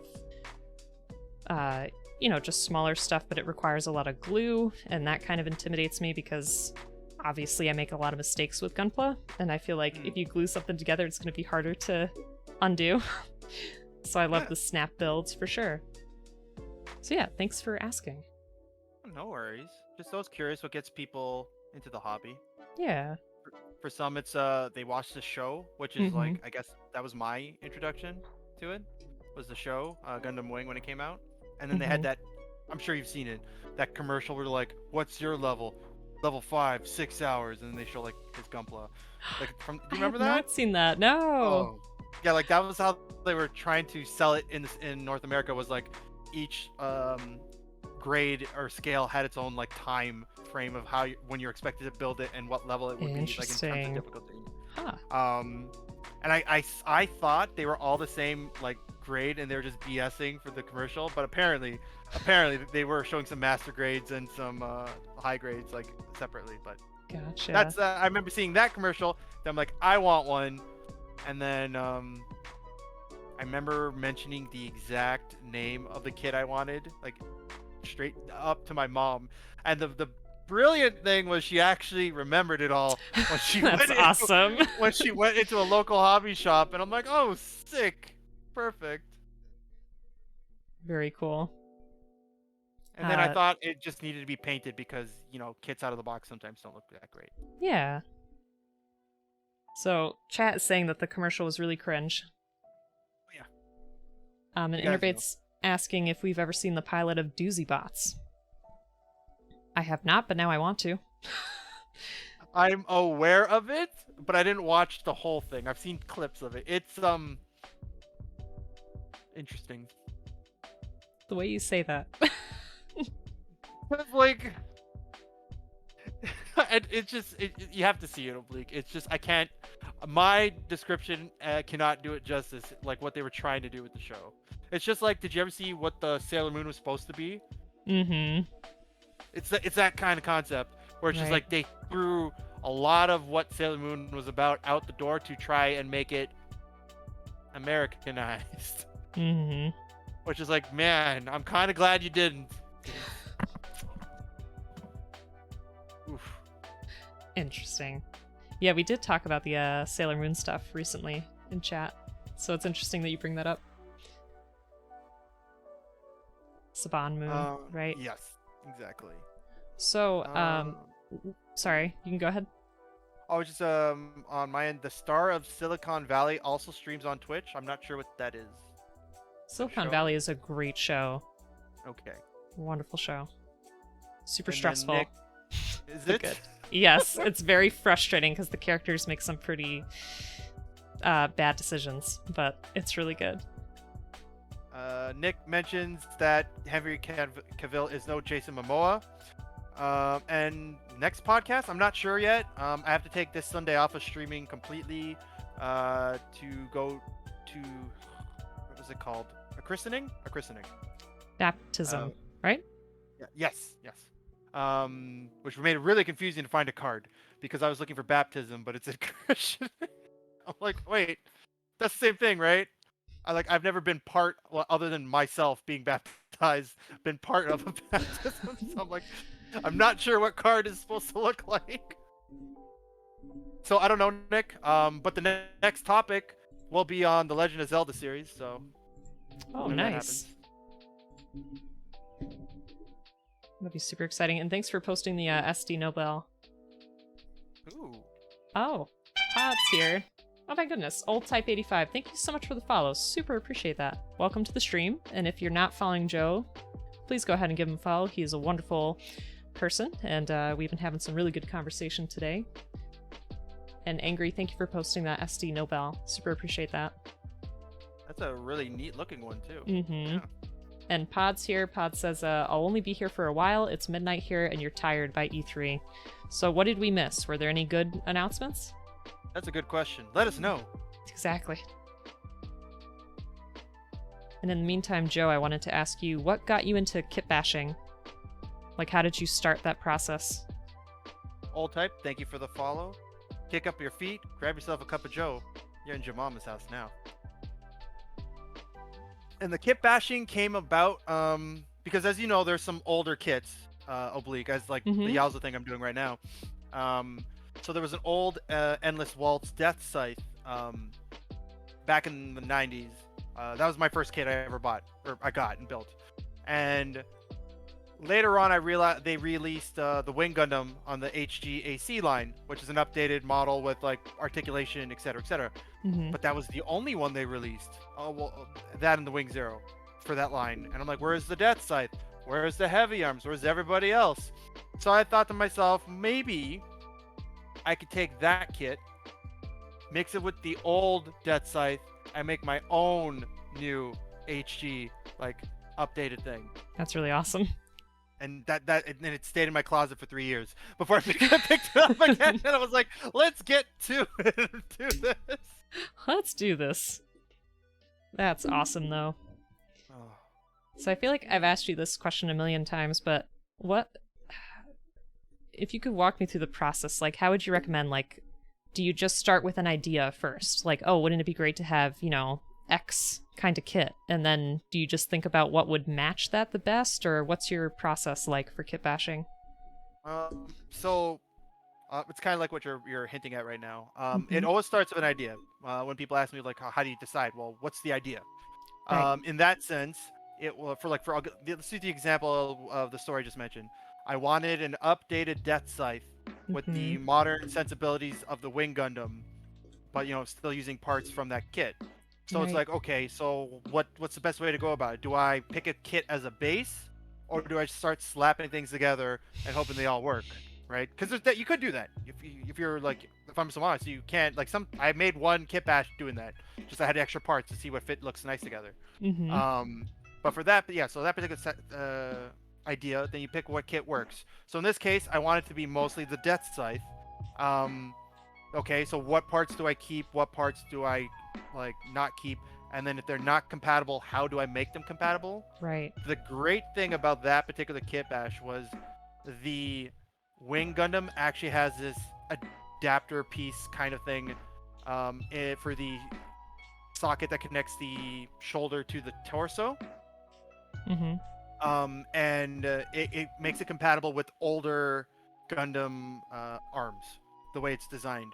So it actually worked out great. I used the old Death Scythe, um, like shoulders and stuff, on like the Wing Gundam's arms because they were basically the same thing, and put it together. I don't know if that makes sense what I'm saying, but like Yeah. it just worked out a lot less modification for that particular kit, Mhm. compared to some of the other stuff I ended up doing. Nice. Very, very cool. Show it off. Basically, Build Fighters was made. I mean, Build Fighters was a really neat concept because it brought back a lot of older kits that you don't get to see anymore, and changed them up a little bit. Mhm. I mean, if you Also, get, oh, go ahead. sorry, someone just followed. I only have a few seconds to catch it. Aris, thank you very much for the follow. Kick up your feet. Grab yourself a cup of Joe. I'm pouring now, B. See, there is something in the cup because you're at your mama's house now. Yes, thank you for the follow. But if you guys want to see her, I can show you the Death Scythe. Yes, Actually, please. that out of the way. Yeah. So with this particular kit bash, I also used a third kit because it had a wicked beam sight. So I used the Love Phantom in the mixture as well. But Oh, yeah, I remember pictures of that one. It's so neat. and the only mod I'll say I made was I gave it can't see it here, but I gave it joints so the wings can actually close without having a peg just to move them. They actually close and open on a Very hinge. neat. Very, very cool. Yeah. But when the new Death Scythe comes out in a month or whatever it is when it gets here in Canada, this is changing. Getting updated with more real Death Scythe parts. Mm-hmm. Oris says, my sister has an old Death Scythe, and do you say Gof or Guff? How do you say it? I thought it was Goof. That's cool. Let's see if Goof. I'm remembering this right. Goof. Gaki, Kuke, Go. Yeah, so it'd be Go, the Go sound. And then U, because Kake, Ku. Goofu. Yeah. I Okay. think it's Goof. I am not. If you would wish to eat them, Raven, you are more can you eat the fries or get rid of them? I don't know what you're trying to imply. Knock yourself out. Garsh. I don't know where that Garsh came from. Oh, Goofy without the Y. Gotcha. That's why. That's a good way to remember. And in terms of E3, Pod says, you didn't miss much. Mario vs. Rabbids, some talking about already announced Ubisoft games, Avatar, lots of similar small games. You like the demo of Severed Steel, something like My Friend Pedro but in 3D. Huh. Interesting. And it's funny that that game came out as an announcement because I joked about that at work. When we were talking about, 100%. I'm going to talk to my coworker after because I'm like, I called him like, yo, what do you think they're going to announce at E3? I'm like, I don't know, Mario vs. Rabbids 2. And we laughed. I'm like, ha ha ha. And they did. I saw it this morning. Aww. I was like, that's what that happened. Oh, man. That's funny. That's good. Good stuff. And Innervate's asking, has Joe got the MG Death Scythe EW? I don't. So my thing is I'm a scale person. I like things to be in the same. It's a weird thing. I don't know. It's just my thing. So I don't plan to build anything bigger than a 1/44 scale. I did not know that. Yeah, that's just the thing. People ask, when are you going to build a perfect grade? Never. Not that I don't think they're cool. They're definitely cool, master grades and perfect grades. But it's just I have more fun on the high grade scale. I don't know. Go check your DM. Squawk. Squawk squawk. And good luck with that.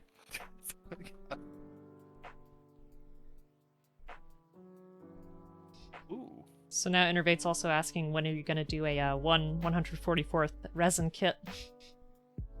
Oh, I did do one actually. We were just talking about it. If you're familiar with the G generation games, the Phoenix Gundam, that was the very first resin kit I did. I really didn't do it so well though. Sounds like a difficult process, honestly.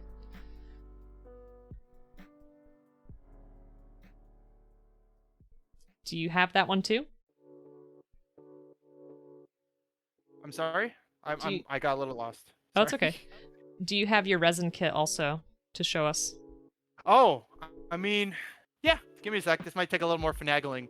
Oh, 1 second. Okay. I have the build divers in front.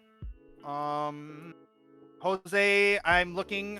Oh, but I didn't see a link. If there was supposed to be a link.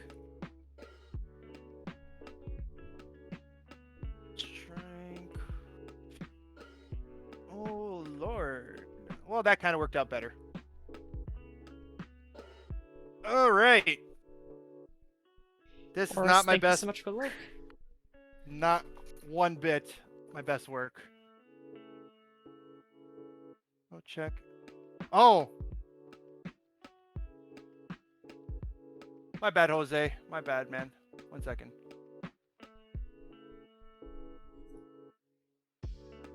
I see what you mean now. I read it wrong. That was my fault. Whoops. Yo, Jose. I love it. I love it. My bad, bro. But I got it. That looks sick. That's beautiful. Beautiful work.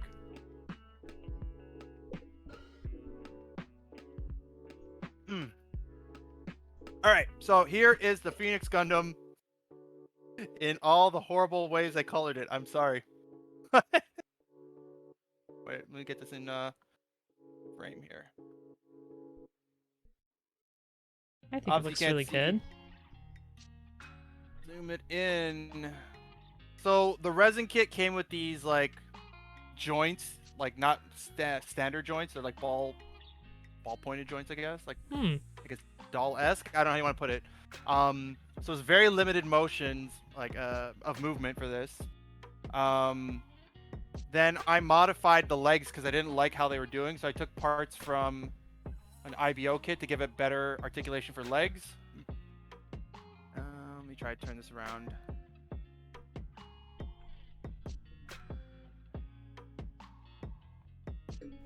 But not my best work, but definitely not the worst, but definitely not my best.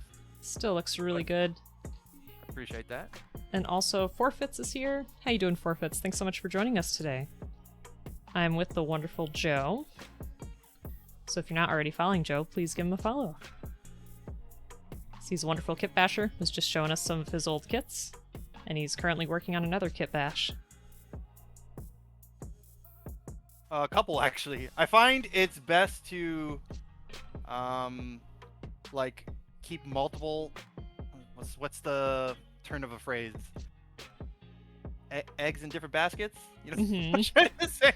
Like, because, like, for instance, if I'm working on let's say the hexadecimal build, I painted it, but now I'm waiting for it to dry, then I have something else I could jump into and get to work, kind of thing. Smart. You know, it kind of reminds me of like those cooking shows where they're showing you how to do a recipe, and they're like, oh yeah, then you just throw this in the oven for an hour, and I made this batch beforehand, so here's what it'll look like when it's done. So something similar vibe. There you go.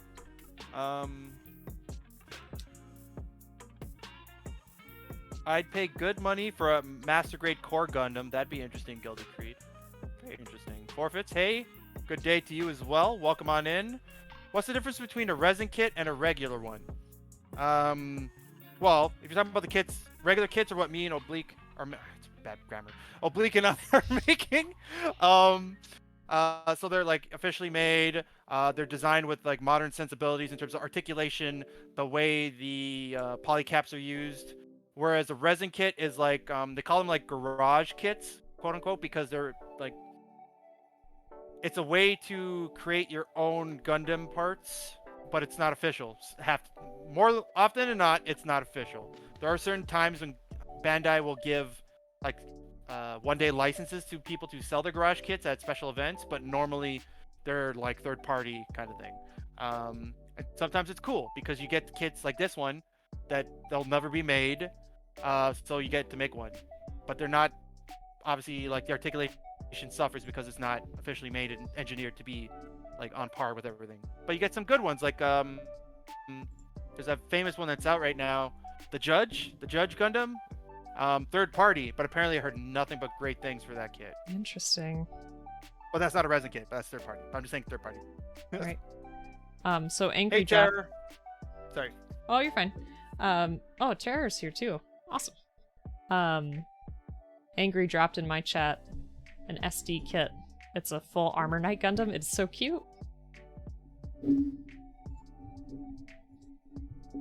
I would like that a lot. That looks great. Is that the one? I know that Nephilim posted a picture of it before. They're coming out with like a Knight Gundam, like a straight up Knight Gundam with a cape and everything. And I believe they took an SD kit for inspiration and then made it into like regular Gundam size proportions, which would be really cool. That is awesome. Oh, and Tara's digging the co-stream. Absolutely. It's always fun to build with friends and chat. And I'm liking the way like that we've set it up because this is a very interesting concept. Would never have thought of this in a million years. Like I said, I was really thankful to have Perseus's help because I'm like, I know how to capture somebody's video like for Discord, you know, like a Discord video call, but I'm like, that's just one camera, so how do you do two? Whoops. Right. So we figured it out. Innervate also says that resin kits are super heavy. Yeah. This one's bending the stand I have it on because it's so heavy. Holy like smokes. I can probably hurt somebody if I threw it at somebody, let's put it that way. And Angry says the Knight character has been in the SD games forever, and the shows forever, and the Legends BB show. And I think it is the real type Knight Gundam Gilded Creed. And a dual build, banging idea. How'd you do it? I feel like you should have this is how we do it. You do it yourself tab. Yes. If I'm gonna put it in broad strokes, Terror, there's a website that'll take your camera feeds, both of them separately, and make them browser sources. So this is not being like these two cameras aren't being shown on my PC directly. They're being sent out to the internet to a website, which then gives me a link, so I can post it here and you can see me. But I can also give it to Oblique, who then sets it up on that side, and you see the same exact thing. Mm-hmm. Yeah, That's the we should broad do a stroke of tutorial it. video. But here's the Nobel Gundam so far. Hey, Nice, nice. And working on the head. Angry says they're on the Sunrise YouTube channel for free. Very cool. And HG says, totally didn't steal the setup for my own stream. I already mentioned that earlier. Don't worry about it. It's really common knowledge. Yeah, we're sharing the knowledge, you know? Hmm. I forgot some pieces. My bad, as usual. What I was pieces like, did you miss? The waist, this little red piece. Wow. Oh, wow. I was like, that looks a little weird, and I was like, oh, oops. It happens. Yes, that's brilliant. Who is building with us? Question mark. Question mark. Question mark. You mean like? I don't know if that's a metaphorical question. Like, who's building us? Or like literal, like us as in yourself, or like as a group? I'm confused. I'm sorry. I always get confused when I hit the record button. It's like half my brain just goes somewhere else. Do you work on Steam lines, Oblique, or is that still something far from in your usual builds? I guess. Question mark. Does that make sense? Steam lines? Steam lines. Steam lines. Oh, seam lines. Yeah. I try. Do you have any recommendations? Honestly, I tried to do that on the. See, it's doing that weird camera thing again. Maybe it's my internet. Is it? Maybe I'm just bad. Let's see. Oh, nope, there it's back. See, as soon as you touch something, it's back. Weird. I used Tamiya cement to melt the because it melts the plastic together, right? Mm-hmm. And then I would use sandpaper, or I think I used actual sandpaper for that one to like smooth out once it like the connection blobs out a little bit on the outside. And it seemed to do okay on my Space Dandy Gundam for the helmet, like getting rid of the seam lines there and on the leg. But it really depends on how the glue interacts with the two pieces of plastic together. Because there's certain parts on that that build that didn't become like a nice connection point like that, where I can smooth it out with just sanding it down. I know Eddie Spaghetti uses like melted runners. I've seen videos for that. It looks like such an intensive process, but the results are just so good. But I have not had any experience with that personally. Gotcha. Good concept though. Definitely think it's pretty cool, especially if you melt down the beam saber ones, because that plastic is different. That looks really cool. For sure. An interview says when you press the two parts together, it needs to ooze a tiny bit of excess because it's melting the two sides of the plastic. There you go. Okay, that's a good heads up. So sorry, I guess I misunderstood your question. So no, I have not tried it, but I would like to. Oh, okay. Oh, see, Gilded Creed's heard of the melting the runners into a cement to make putty. Yes. And Terracine Vampy bit me doing that before. Yeah, like I said, that's kind of new for me. It's just like the whole panel lining thing. Like, I do it the ghetto way, but when I do my Tequila Gundam final thing, I'm gonna have to do it the other way with the dropping one. I don't know what you call that one. That panel liner. So we'll see. Yeah, I've only ever painted them on. I haven't tried like a marker yet. Oh, Ian, rating with a party of 8. Ian, welcome on in, man. Aw. What are you doing? Guys, Ian is another... Oh, and Jose! Oh, wow, Jose with a party of 5. Guys, welcome on in. How are you doing today? Welcome on in. Yes, Tamiya panel liner. That's the one I'm talking about, Neff. Thanks. Hey, how are you guys' streams going on? As you see, we're doing a... Wait, this way. We're doing a co-stream with Oblique. Make sure you check Oblique out on the other side. It's a really cool concept. My first time doing it. I think you're second? Yes. Yep. Second. Definitely cool, guys. Definitely cool. Very chill vibes on both sides. We're just having we're just building.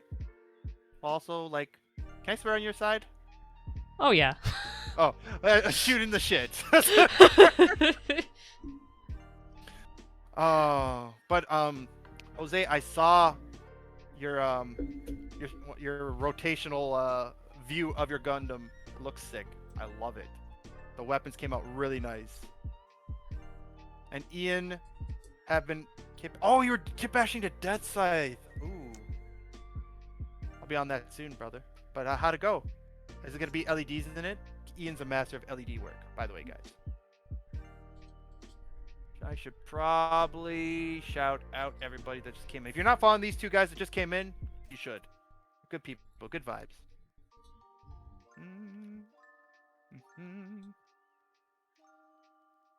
This one.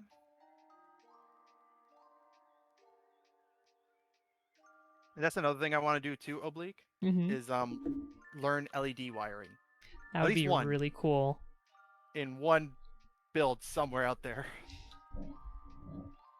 Yeah, you'll have to let me know how it goes.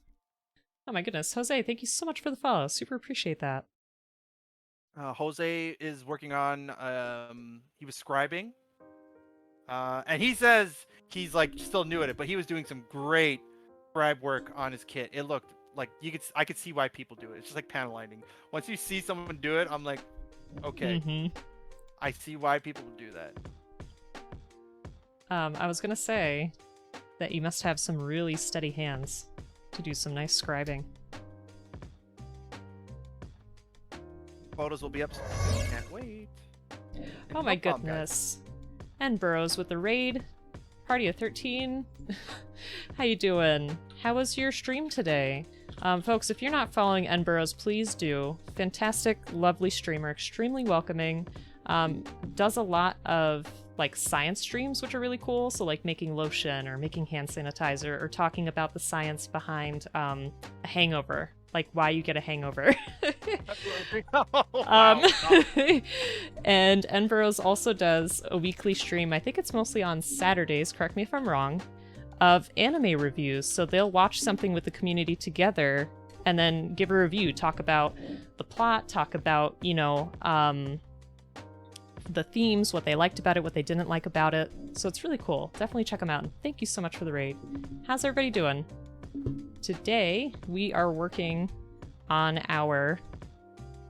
Well, I'm working on the Nobell Gundam, which is basically like a Sailor Scout Gundam that we're going to be doing some painting for Pride, like some rainbows and some really bright panel lining, but this is what it's going to look like. And I'm joined by the wonderful Joerinferno. That is I. Hello. Tis Hello, I. everyone. So please, if you're not following Joe, give him a follow because he's super excellent. He's working on a kit bash right now for a medieval-looking Gundam. I'm taking the Aegis Knight Aegis? Oh, Lord, I've already forgotten. Aegis Knight Gundam. I'm going to try and kit bash it with a Nobel Gundam. In reference to Oblique. Wait. That way. That way. I know it's so confusing. Yeah, how's everybody doing? Welcome, welcome. Dr. Stone stream. Ooh, Joe, have you seen Dr. Stone? So it's one of those shows that I've kind of like let it pile up because I want to watch it in one go. Because I don't think it's one of those shows I can stand episodically waiting till next week. I'd lose my mind waiting. My Hero Academia, I'm looking at you. But I heard good things. Great things about that show. It is very good. I love it. I feel like it's such a good celebration of humanity as a whole. Like all the achievements that humanity has made in science and medicine. I don't know how scientifically accurate it is, but I roll with it. Hey, just like nothing sure. wrong with that. Yeah. And I think it's very reminiscent of what's going on right now too, a little bit. Yes. Like the reactions to things. Definitely. It's very spot on, like how people react. I'm like, okay, well done. Okay, okay, little bro. What? Oh, it's so hot. Is it hot over there where you're at? Because it's kind of warm, but not. I think I'm in AC, so that's kind of like it's a hard one. Earlier, Jose said define steady. I think you probably have to have some pretty steady hands to do scribing. I want to try it. Because you folks have seen my Leo idea, right? I hope.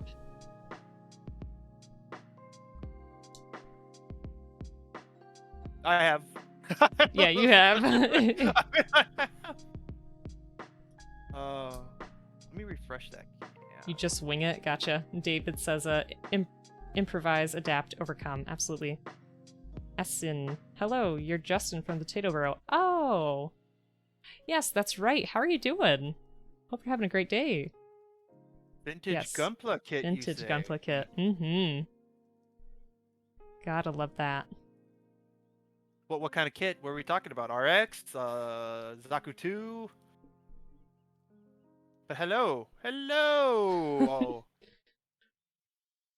Apparently scribing is easy. You just gotta take your time. Okay. I'll remember Debatable? I'll be like, so Joe, how far did you get? I made this line. How long did it take you? A month. that. And Justin, thank you so much for the follow. Super appreciate that. Super duper appreciate that. Also, hey. Rip, what's up? Cosmic Weekend is here too. Welcome everybody. How you doing? And again, folks, I am joined with the wonderful Joerinferno, super positive person, super great kit basher, which is basically like creating your own Gunpla kit by putting bits and pieces of different ones together. It's kind of like a Frankenstein-ish project. But they're great. Oh my goodness, thank you so much for subscribing, Justin. I super duper appreciate that. Ah, much too kind. So let me show you the idea that I had for the Leos, and I apologize because I feel like I talk about this all the time, so I have to get to it. But there's a Leo Gundam kit. I have 3 of them. So these are the different ideas I have. I want to make a shiny version where I do spray painting for the first time. I want to make one look like a broken down Guardian from Breath of the Wild, so that's the one that I want to try to scribe. And then a Tranquil Gundam, so basically one that's like mossed over and rusty and kind of abandoned. So those are the ideas. So I do have one scribing tool that I ordered to try for the Guardian, and Brigadier Bacon had a great idea that I should try the scribing one first. That way if it doesn't work out, I can change it into the damaged, mossy one, which is excellent. That's a great idea. 100%. I was like, you're gonna save me a kit. That's for sure. And at least you'd better than no lines in Sabo if you got the 1 line in a month. Fair. That's fair. There you go. There you go. Progress. Scribing is easy. Oh, take your time. It's progress. That is true. That is true. And obviously, guys, same thing, but on a bleak side. Great streamer, very passionate about medieval games, and would you say everything medieval, or just the concept of like a medieval game? I don't know. Like, I think it's something new I'm discovering about myself through streaming that I'm like, I really like this medieval themed stuff. Like, obviously, living in that time period was not ideal, but I think the aesthetics are what interests me a lot. Because like somebody in, I forget where I was, but they were mentioning if we all went to like a medieval times, just the craziness. Right. That'd be so fun. Oh, man. And Henlo, Amy is here. Thanks for stopping by. How you doing? And I love those emotes. Absolutely adore them.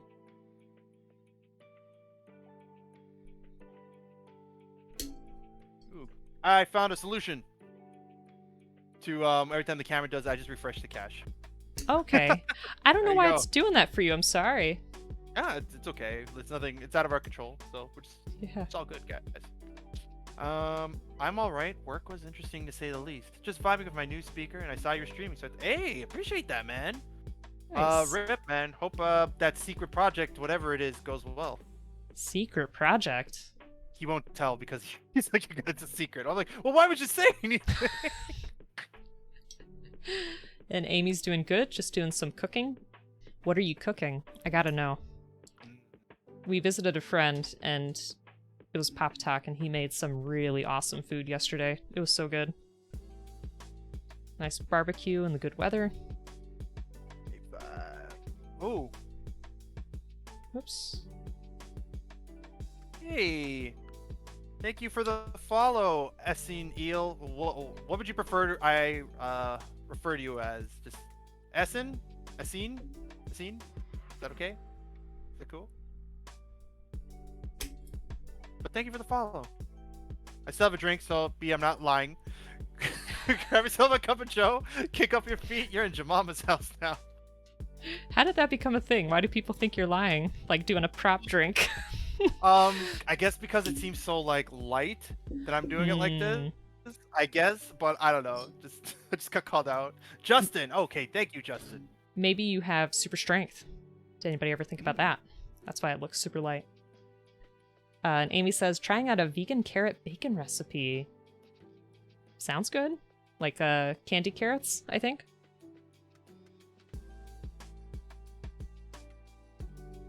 You'll have to let us know how it tastes. Apparently, it was the sound of sipping air. Wow. Okay. Okay. You're killing me, B. You're killing me. We'll go with that. We'll go with that. Do you cook a lot or not so much? Myself? Mm-hmm. A lot more since I got an air fryer. Guys, air fryers Ooh. change your life. I mean, I didn't believe it, but it's a thing. It's like, way back in air fry this. What if I could do that? Can I air fry that? Like I air fried bacon, but I put Cajun spice on the bacon. Oh, God, beautiful. Wow. That sounds tasted so amazing. good. It's so delicious. Hey, Scooty. How you doing? And Justin plays Pokemon. Only play TCG. Ooh. Online or oh, I guess IRL's kind of hard. Did you play IRL? That's a better question. Sound of silence, General Kenobi. Okay. Innervate says, just use my affiliate code Joerinferno20 for 20% off. I wish. I would love that. Share the beauty of air fryers for everybody. Be sponsored by an air fryer company. Oh man. So I was wondering how this ribbon is gonna go. How did you do yours? Did you just like pop it out? So I think there's two. Is there not? Yeah, there's two here. And I'm pretty sure I did the spiral one on mine, and so it basically unfurls around. That's a bad example. You can't see. You're looking above.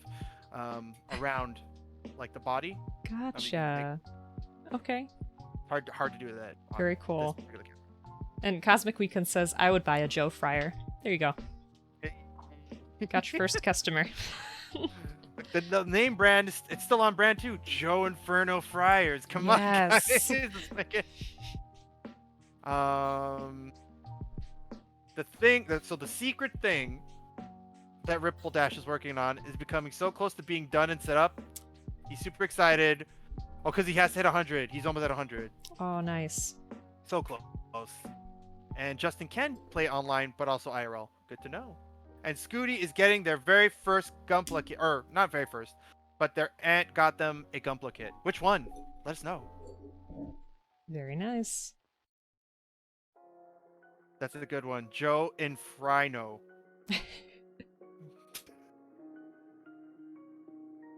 Would the fryer have my face on it? I don't know if I'm comfortable with people frying food with my face on it. I mean, even George Foreman doesn't put his name on the grill. I mean, he just has the name on the grill, right? I would want to see your commercial for your air fryer. You've watched Rick and Morty, right? At least I've seen Rick and Morty. So you remember the like ants in my eyes Johnson? It'd be a very much similar like that. I don't even know what's going on here. Who's this guy? I don't know, but buy my fryer anyway. Ooh, that's another impression I can kind of do. I was gonna say I could hear it. It was pretty good. I could kind of do both Rick and Morty, but with Rick, it's that one scene with the seeds that I always say that one over and over again. That's the when I get into the Rick voiceover or whatever. And then I could do that teenager from Krusty Burger on The Simpsons. Oh, go for it. Hey, mister! You left your dog! Let me get it out of the fryer! Ah! Excellent. Nick, we await your return, Nick. Oh Lord. This is really good, Really good impression. Yep. Thank you, Amy. Oh no, you weren't here for the Jack Sparrow. That was really good too.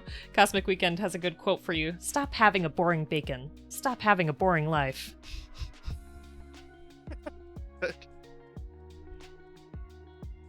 I mean, okay, so a fryer is hot. I'll be saying they're hot as hell, but that's because the air's coming out the back. So like, I don't feel it necessarily when I'm cooking, because I pop it in and I walk away, kind of thing. Nick's getting a cup of Joe. It's good. It's good. I'm gonna be super embarrassed for it, but you know what? To hell with it. I'm excited anyways. Plus, I'll give my girlfriend ammunition. Yes, there'll be plenty of clips. I would assume you're streaming it. And Brigadier Bacon says, I'm not boring. No, Bacon, not you. Oh, this is awkward. Oh, man. I have a few skills, but portmanteaus and puns are most of them. Portmanteau. Yes. Okay, good. I know what a portmanteau is. That's how I explain Gunpla. And puns are always good. I love puns. Mine are very bad, but I love puns because I work in a produce department, so there's a lot of bad produce puns. Like I'm like, yeah, I think I'm funny, but my coworkers think I'm not that great. And then one person was like, "Let us see." I'm like, dang, like that's good. I'll accept that. Or it's not really a pun, but somebody asked if we had time, and I looked at my watch and it said it was 5:15. Wow. Oh. Innervate says no dad jokes. Hey, come on.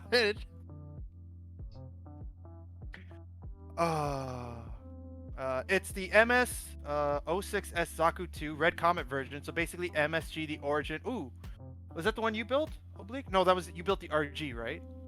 For which one? Char's Zaku 2. Was that you built the RG, Oh, not the... I did the HG, the one with the white panel lines, right? Oh, yes. Yeah, let me grab it, actually. Hold on. Because that's the one Scooty's getting. Or not that one, but Char's Zaku 2, which is pretty cool. I do like Char's suits. Hot like Joe. Hey.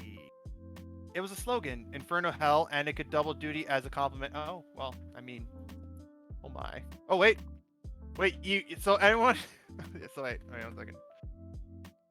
I have this now.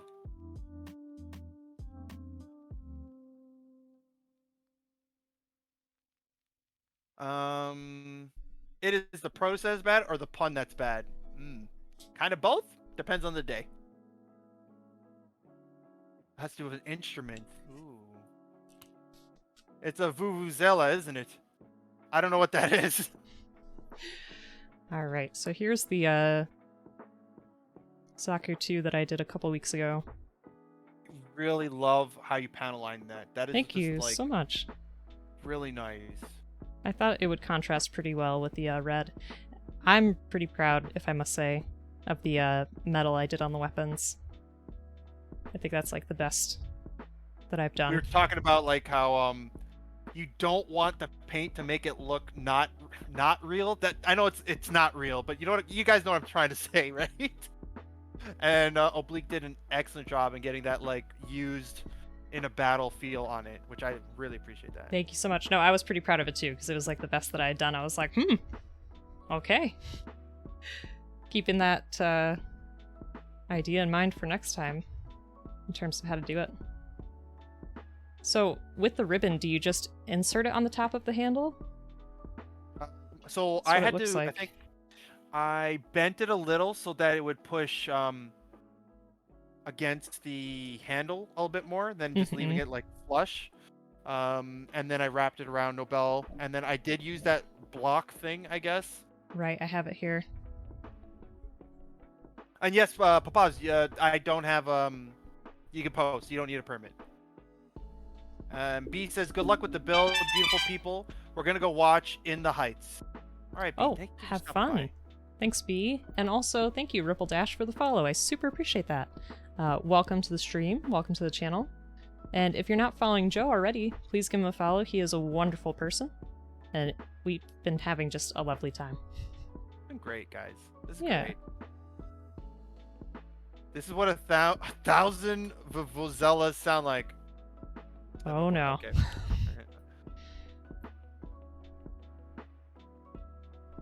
Uh-oh. Why can't I get this through? That just sounds like a beehive. I'd be scared to hear that. Pretty neat though. Okay, there we go.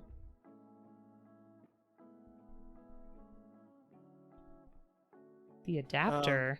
Wait a minute. Adapter? Question mark? For the stand? Oh yeah, because of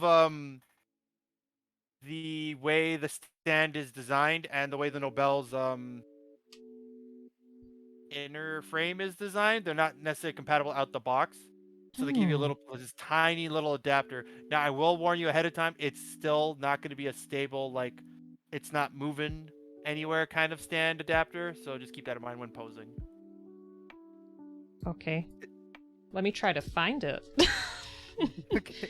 It's a really tiny piece. That's why I was like, there's an adapter. And I think Angry Octopus was the one who told me there's an adapter. I'm like, oh, weird. Okay.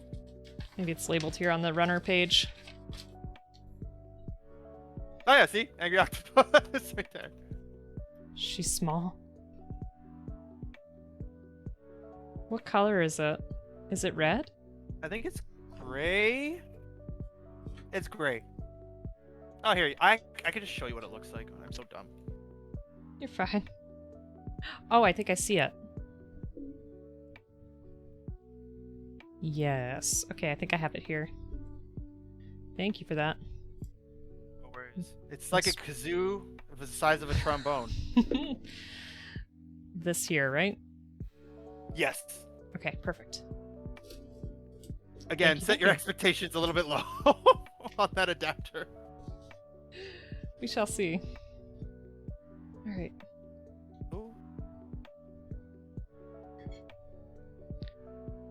So it's going on this here?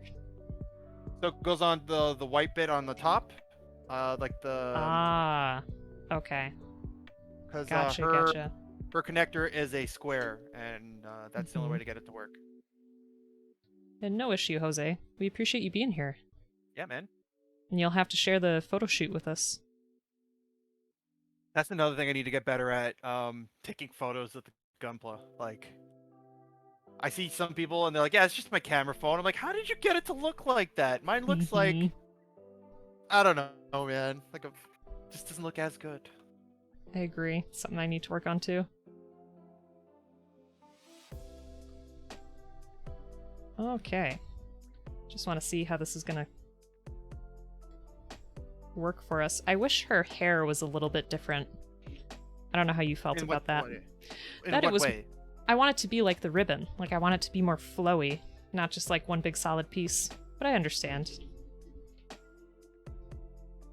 I was okay with it, but like I was mentioning, the Berserker one bothers me because whereas that one's connected at the back of the head on a ball joint. Correct me if I'm wrong. Mm-hmm. The Berserker, it's like a little, like literally one tiny peg, like part of the hair is kept on with, and I'm just like, that's really bad design. Why would you do that, guys? Like, you had a ball joint for the other one. Just do the same. Right. Oh. Lost a foot.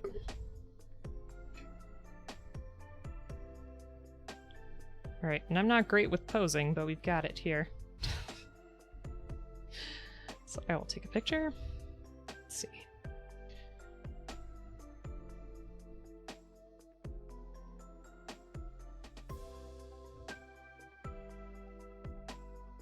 Where does this go in? Yeah, so the kit on its own, I think, is really, really neat. I feel like there's a butt in there. Oh, but I'm gonna be doing some painting now. Oh. Yeah. And Pod is asking, have you seen some E3 trailers? Anything that caught your interest? I think the only trailers I really caught were Elden Ring, which of course interests me, and that Evil Dead video game that didn't appeal to me too much. I can't really remember what else. I've been kind of like running all over the place the past few days. What about you, Joe? You have anything that you're like really looking forward to or hoping that they announce? Nothing new, but more stuff that got shown off maybe a few months ago. That Ninja Turtle beat 'em up game. Yes. I'm really into that when that comes out. 100% playing that. Looks really good. And it's a long shot because they said it was so far down on their development list, but I would hope Bethesda like drops a nugget of like that Elder Scrolls game that they're working on, because that'd be really nice. You know what's terrible? I honestly feel like they're gonna release Skyrim one more time somehow before they before I they can do see Elder that Scrolls too. 6. Oh man. It's like, let's see. Honestly, like they do. It's a good game, but like, how many years is it now? It's been like 10, I think, at least. Todd Howard, please. It's not on your Samsung fridge yet. That's true, Obtuse. That's true. No, because seriously, they did like the remaster, right? They did the VR version. Have they done like a mobile version yet? I know they had a mobile Scrolls game, but it wasn't Skyrim specific. Skyrim again, Gold Edition. Yep. And Pod loved those jumping horses in Elden Ring. I thought they were really cool. Innervate, I can't say that name in this house. Because we have one. The Echo. Oh man. The Amazon machine. That device. That device. That was the same thing when I'd watch IBR build and he'd tell his device to go play something else, then mine would start talking. I'm like, oh dude, you should just turn mine on. That's funny. Oh. I mean, it could be worse. I've seen people that like had text to speech and they made their device, the person's device, like order something on Amazon God. on purpose, and I'm like, oh no. B13, 10, and 11. This one here. Just wanted to get my other hands in order here before I start doing anything else. Jose, your pictures are glorious compared to mine. Like, I don't know how to describe it, but they're really good, man. You made your own, like, light box, didn't you? Kind of? I did. But like the whole concept of like, how do I pose it in the light box to make it look good? I don't know if this happens to you, but like I feel like every kit I have has some kind of weak limb. Like for my Zaku 2, it's its right arm. For this one, I think it's also its right arm because it's fallen off. And then the more that I pose them, the more I get frustrated because it's like little things are falling off here and there. No, I agree. I built a lot of the IBO kits and specifically the connector between the chest and the waist. Oh my god. There's so many times like when I first posed it, it's great. It's holding steady, nothing's wrong. And the moment I have to change it, all of a sudden now it just goes and it just goes limp. And I'm like, why? Why did you do that? Oh, so I know what you're saying, but I do try to thicken up the joints. Either if it's being painted, it will thicken up automatically, or a little dab of super glue on the ball point, or the ball joint. Right. And then let it dry, and then it just work it into the slot. Sounds like a good idea. Appreciate that, Jose. So Anger was asking, wasn't there an Echo joke version on April Fool's? I don't remember. Cannot remember. Oh, Jose, did you post it in the Discord? Let me see. Oh boy, it's been a while since I got a bot. Uh-oh. My favorite.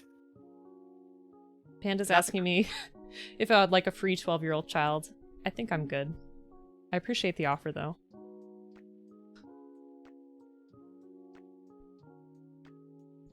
I think I got that right. There we go. Slash commands, everybody. Slash Mhm. commands. Mm-mm. Okay, so no pictures yet. That's alright, take your time. Nail varnish also works. We prefer Tamiya cement for thickening joints. Okay. She decided she wanted a bigger bedroom, so we're getting her stuff moved into the bigger bedroom. And you keep finding stashes of pure mess. Uh-oh. Well, that's not good. Panda's extending the offer to you as well, Joe. I'm good. I mean, the cat's more than enough for me, and it's not even my cat, so. That kitty is so cute. Oh, Noir. She, I don't know if you were there when I was explaining it, but when I went for my run on Monday, I want to say, or Sunday, I had my mask, hat, everything on, and then she was trying to eat her food, and then she just, when I'm walking towards her, she stops, and just like, there's of me, food's dropping out of her mouth, like, 'cause she's like, and then I'm like what's going on? I look behind me, like, what's going on? And I tried to go up to her, pet her, she bolted away. And Aww. I had to ask my roommate, what was that about? She's like, she didn't recognize you with everything on. I'm like, are you kidding me? Like, oh, Poor kitty. so funny. I remember when she first when she first moved in, and she had just had a what do they call it? A litter of kittens, I guess. And so she still was like, to chill, like, I need attention cat, which is fine. And then as soon as I guess the mother hormones like turned off, she automatically went into heat, and that happened to be the time my roommates decided to go away for the weekend. So I'm like, Oh yeah, no. I can feed her, no problem. And I'm like, I don't know what's wrong. What's happening with this cat? So like confused. Oh. Yeah, it's pretty intense. And Papa's wanted to be famous. My my adult photos aren't getting the attention I feel I deserve. I mean, I'm sure another bot will show up. Panda says, I'm in the process of drawing a custom Gustav Karl titled the MS-N3KO Gustav Jarl Tabby Ver? I'm sorry, I don't understand. Colored after your cat Goose, though. That's cute. Where you could do it. says they'll take they'll take her, but I don't think she'll like it. Aw. And Jose, you can post it. We have a Gunpla channel. So you can go ahead and do it there. 13? Oh. Interesting. Let me see. Just want to see this victory hand. Sure. Gotcha. Your custom Leo that you're going to be doing, are you going to be painting the inner frame joints as well, or just the body parts? I would think just the body parts. But now that you say that, I kind of see what you're saying, that if there's parts of it exposed, it might look a little strange, right? Like, is that why you would paint that? Well, not so much strange, but like, it's something I didn't even consider painting when it came to Gunpla kits. Was like the joints and stuff. But when I forgot which one I was working on, but I decided to paint it, and it looked really nice. And I'm like, because I think I was talking to Kami about it, and that's what he does sometimes, is he'll paint the inner frame or the joints, and it kind of adds to it depending on what you're doing. And if you're going for like either the mossy look or the guardian look, I think like with the guardian one specifically, that might add to the effect of it being a guardian. That sounds good. So thank you for that. I didn't even think about that. And Innervate, thank you for the health check. I'll do that in just a second while I show off this victory hand. I love that. Very cool. I think there's very few kits I think that come with that. I know the Gundam X Mao has two sets where they go like that. Nice.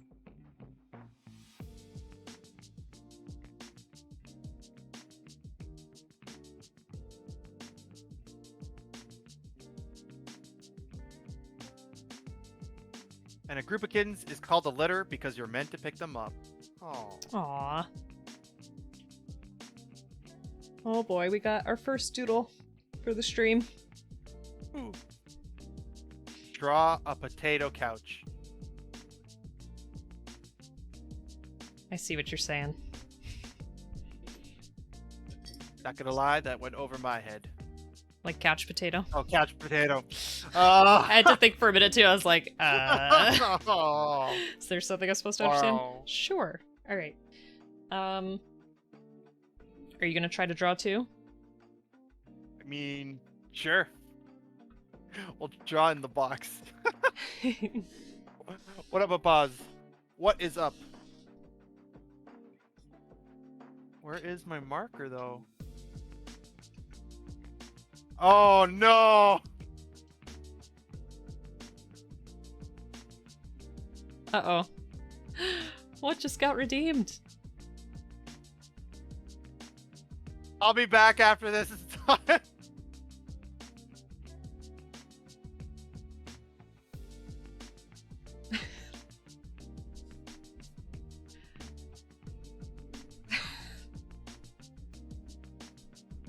Oh my gosh.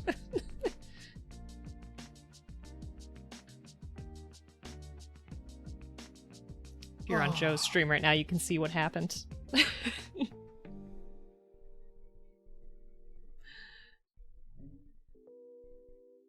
Let's see, so I'm gonna zoom my camera just a bit so we can see the screen a little better. I mean, Neff, it is 10,000 points, so I mean, you got what you wanted. For people who are confused, so I am a big fan of G Gundam. I love G Gundam, and there's a lot of over-the-top attacks.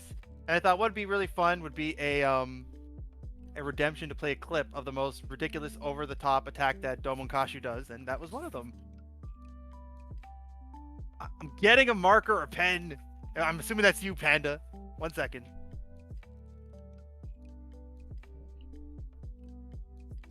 Oh, thanks for posting it. I appreciate that. All right. I'm trying, man. So let's check it out. Whoops. Potato couch. I don't even know how I would draw this. Jeez. Let me see. Forgot I have Discord open on my computer. No need to look at the phone. Oh, wow. That is an excellent kit. I love the colors on that one, too.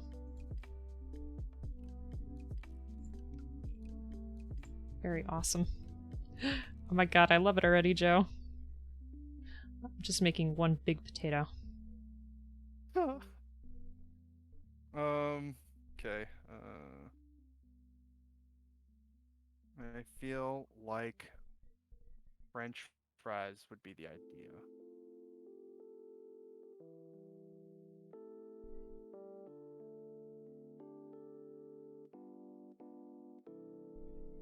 Separate sticks here. I'm by no means an artist, so... It looks so good.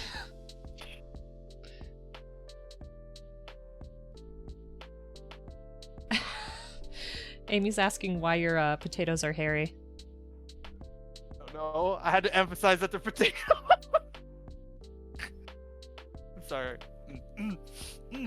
I had sorry. to emphasize that they were potatoes. This is the only way I could think of it. Because I know they can kind of grow.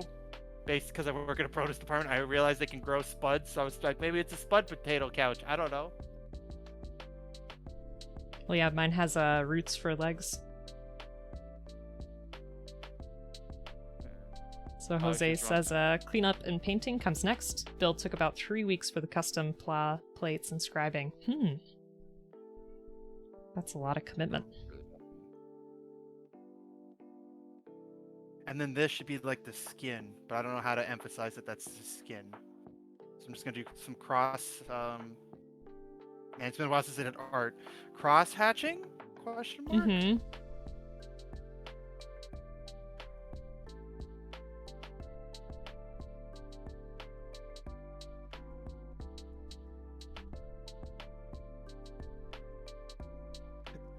It's the bottom. It is fries. It is. Joe isn't sure about the difference between potatoes and raisins. I mean, Joe, what are those? Joe, why? I'm trying to drop a potato couch. Okay, so these are 3 spuds with spuds, or 3 potatoes with spuds growing out of them. This is the skin of a potato for the arm rests, and French fries for the seating portion. It's very There creative. you go. I love it. There you go. Signature. Done.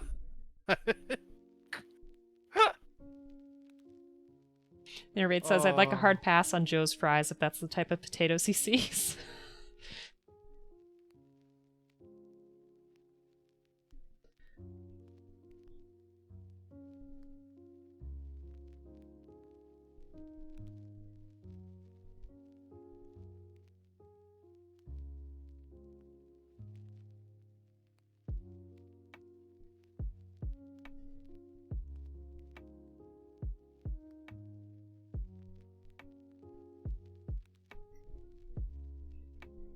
Spuds Mackenzie.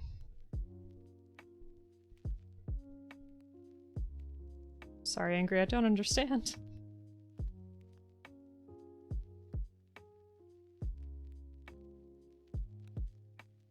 So, Joe, are you gonna have regular doodle redemptions now? I don't think so. It's a lot of fun, though. You never know what people are gonna ask for.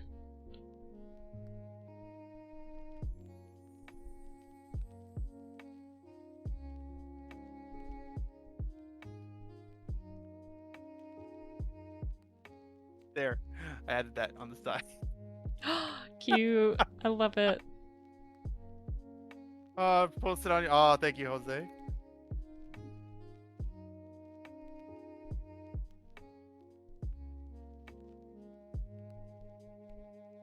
Oh, Spuds Mackenzie was from Futurama. I watched Futurama, but like years and years ago, so it's hard for me to remember.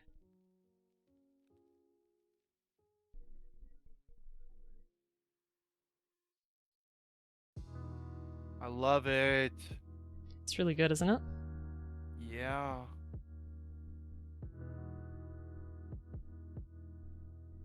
See, my experience with plot plate, I bought the wrong size. That was really hard to cut through. But like the tiny little details Jose's adding on his kit with the plot plate and stuff is amazing. I love it.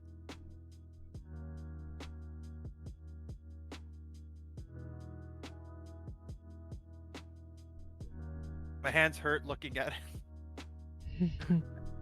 Anyways, there you go. There you go, Panda. I love it. Can you take a picture of that so we can save it? Sure. Oh, I'm gonna have to wait till after the stream, but I can't. Yeah, yeah.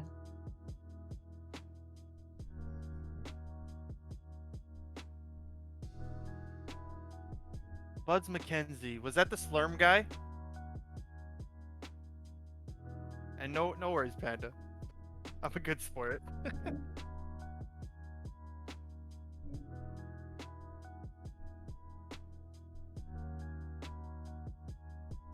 Oh, and Six Station in chat.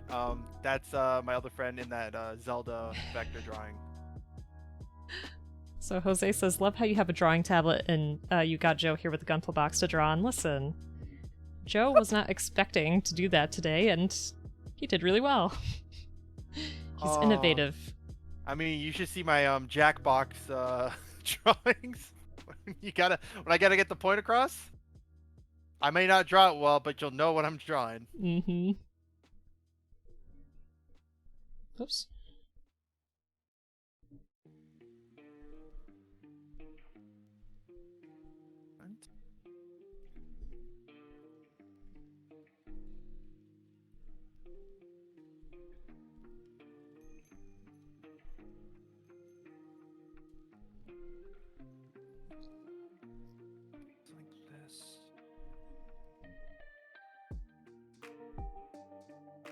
Hey.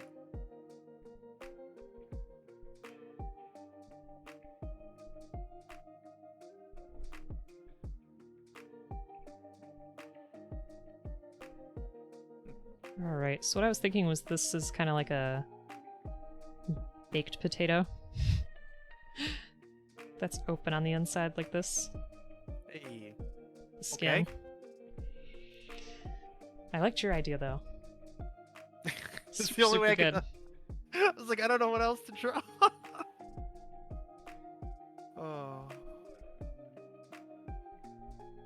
Oh. Yes, Coran, this is a glass file.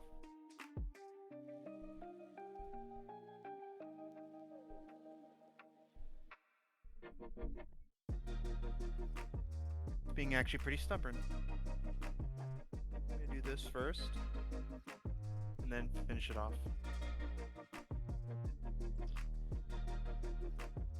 These are supposed to be like little bacon bits. I forget what else people put in a baked potato. Chives? Chives. Oh yeah.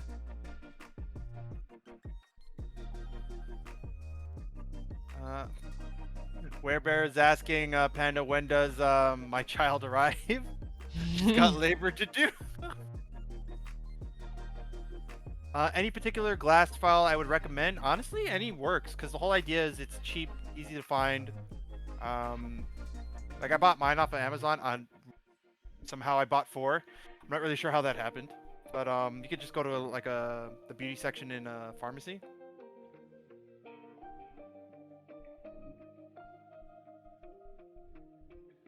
I'm pretty sure I just misread the title of the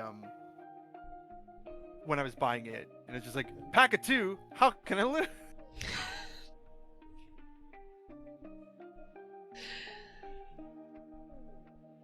That's really clean. Really like it though. The way these bits look, it almost looks like a weird Pizza? yeah, like weird pizza. This one came out a little funny. The roots were a smart idea though for the legs. I would never thought of the roots. I do enjoy that. Oh god, super clean. Oh, thank you, Jose. Yeah, I mean,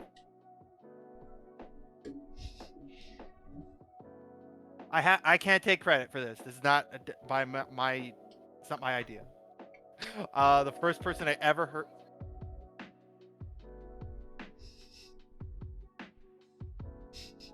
Also great advice. But the first person I ever ran into that told me to use this, my very first stream ever, was Blight Me.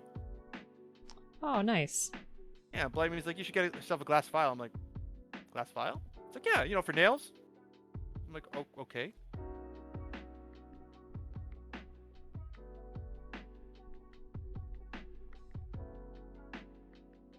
Come on. Oh, why are you beheading? Oh, because you're painting. Yes. I was like, what happened? We're done here. No. Yeah, I want to start doing some painting for the panel lining, I think. That's what I'll do. Just trying to figure out how to set myself up here.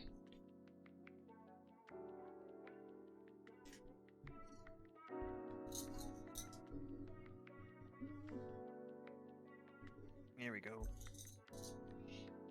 Get one of these arms ready to go. It's actually a really, because like I haven't built the original Aegis, so I can't really confirm or not, but I built the other seed kits and it takes some from the original design, but it's doing its own thing, which is very interesting. That's neat. So how do you like that kit so far?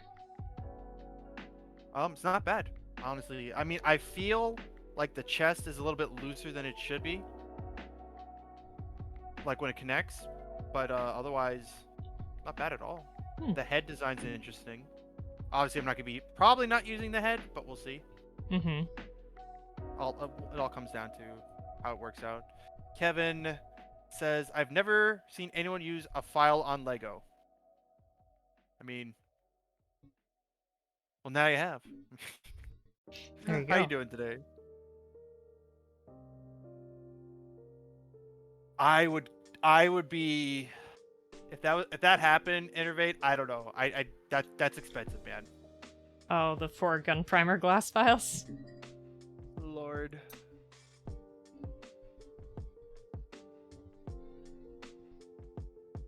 Gunpla is freedom.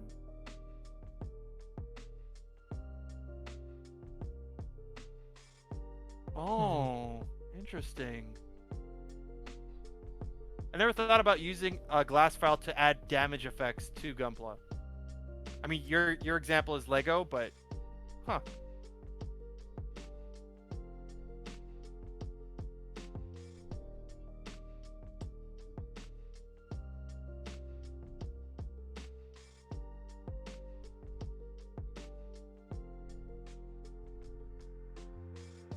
E. There's an E runner. F. E. There you go.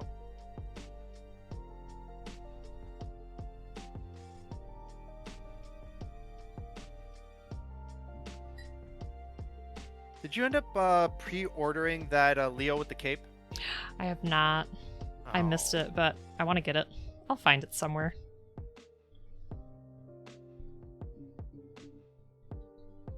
It was very cool looking, though. 100%. Everyone knows it's just because of the cape. Yes. They knew exactly what they were doing when they designed that model kit. 100%. Innervate said you had to pre-order from the Japanese P Bandai store. Makes sense. Makes sense. It'll probably be on the P Bandai US next week. If not, it'll be next month. That's not bad. Good to know, Corin. I found the best line to use in my D&D campaign since the main villain right now is my character's brother. Wow, that's such a trope. I love it. The evil brother. Okay, let me try a voice for this. Strength is a choice. Fighting like hell to protect what's important. You threw away everything you ever had. No wonder you have no true power. I mean, I guess I should have said the last part yelling, but there you go. There you go. Pretty sweet. Pretty sweet. Thank you. Innervate says, trying to get kits from the local Taiwanese P Bandai stores are a nightmare. If you aren't clicking add to cart within 2 seconds, the thing's usually gone. Well, here's the issue. I tried to order it. Maybe this is my problem. Maybe because it wasn't in the US store yet. I don't know. I had a link for it, but I couldn't change my country from Singapore. It was very strange. That was the only country available. Okay, I was gonna say, is there a reason it was on Singapore, or just? I don't know. Like, it didn't let me toggle to anything else, and it like let me enter my address, but then the country was just Singapore. I know the website had some maintenance, so I was like, okay, maybe it'll be better later. And then the kit was gone.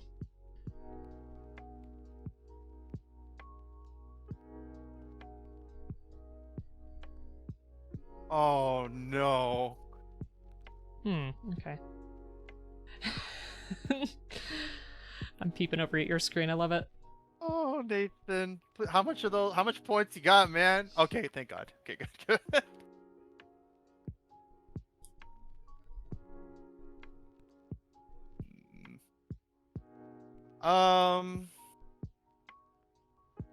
I want them new SDs. The new SDs actually look really nice. 100%. I did pre-order the one with the fox mask. Again, future kit bash. Oh Lord.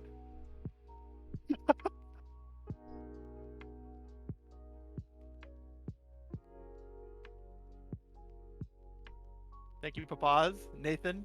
I'm sure if Ray was here, he'd probably be playing it too. Oh.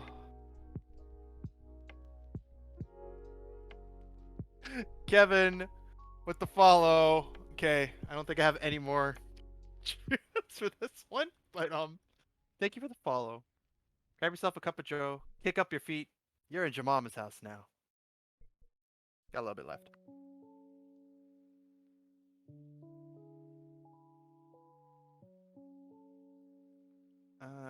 Wait, what?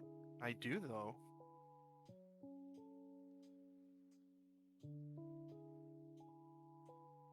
Generally, for brand new P Bandai releases, we get it on the USA in a couple of months. Oh, really? A couple of months? Dang. Ian is laughing. Joe for voice actor. I do though. That works too. Gotta get the new SDs and replace their joints with SD. That would be the cross silhouette joints, I believe you're talking about. And somebody posts on Peeps Discord. Jose, man, you gotta share that love. Like, that wonderful kit you've made. That's the whole point of our community. Will love it, and they'll share it back.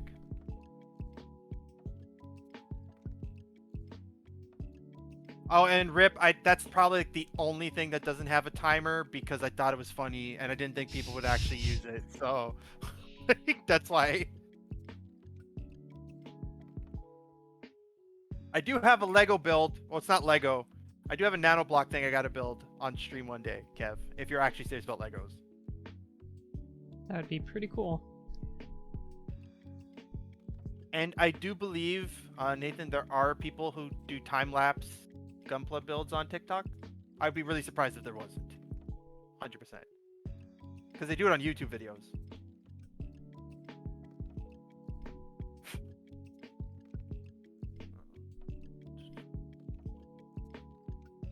Trying to get kitchen.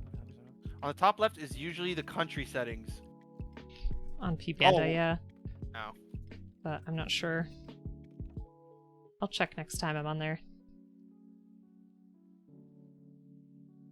I mean, I feel sketched out when I'm buying from like when I'm buying like when I bought the last resin kit I bought. It was like on a website, like I couldn't tell if it was like a legit like website or I'm gonna lose my credit card or something kind of thing. Turns out it was legit, but still, I'm just like Thank goodness. not feeling super confident right now. But you know, in for a penny, in for a pound.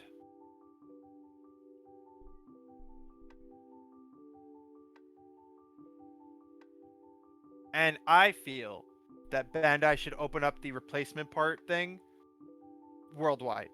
Mm-hmm. I just need one part. I don't really need a whole new kit just to get one part.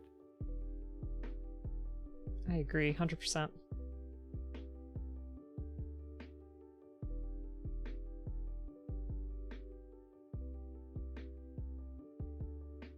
Nerbait's asking if it was Musagen Hobby or GK Gundam kit. I've ordered from both both of them. The Musagen, that's where I got the Phoenix Gundam here, and the GK one is where I got the Virgo conversion kit. Hey, thanks Saucy for the lurk. Gotta show the love, says Jose. Oh, Ed, hey, how you doing, man? Bro, I gotta show you this kit bash somebody entered today. Build was nuts, but paint was eh. Sure. Share the link.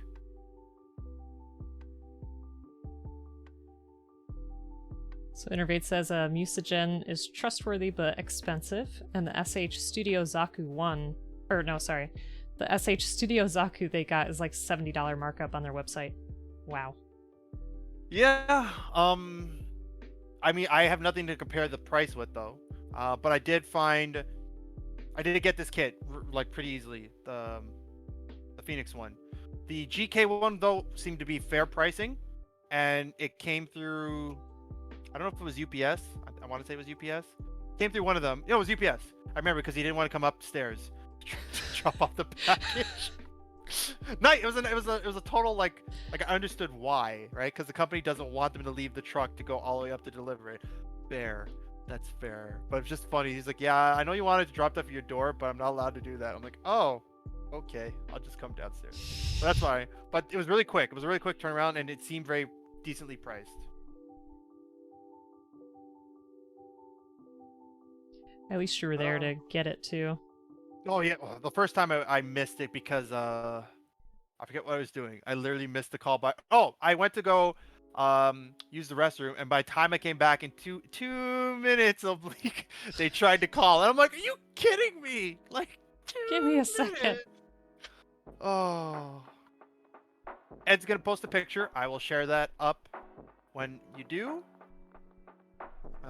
After the pain I went through with my MG XS, I'd love to have the option to order replace. Yeah, but also like there's like for customs too, custom builders or kit bashers. I just want a piece, man. I don't need the whole kit. And Six is asking, why is there no Build a Gundam store like Build a Bear?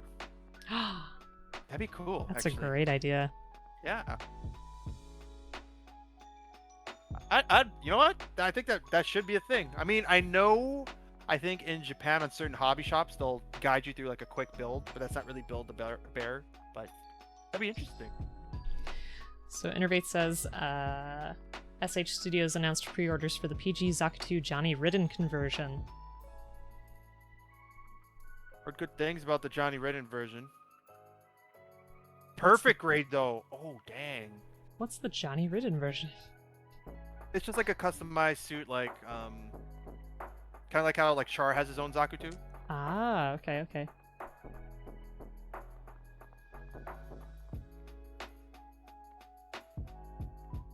At least that's my understanding of it. I could be wrong, guys. I'm not a hardcore to the lore.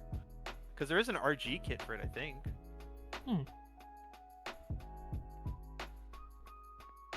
Yeah. In any case, it looks pretty sick though.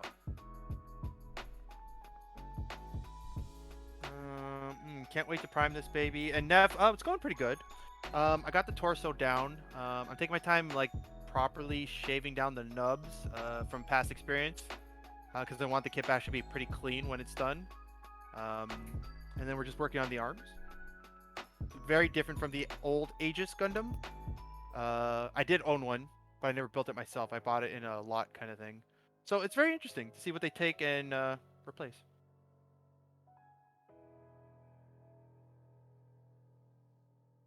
Oh, Neff has a question for both of us. What do you think? Should I build the Burning Gundam or start the Perfect Grade 7 Swords Exia? Let me look. And I know Ed's answer would be the Exia. I mean, the Burning Gundam always looks great.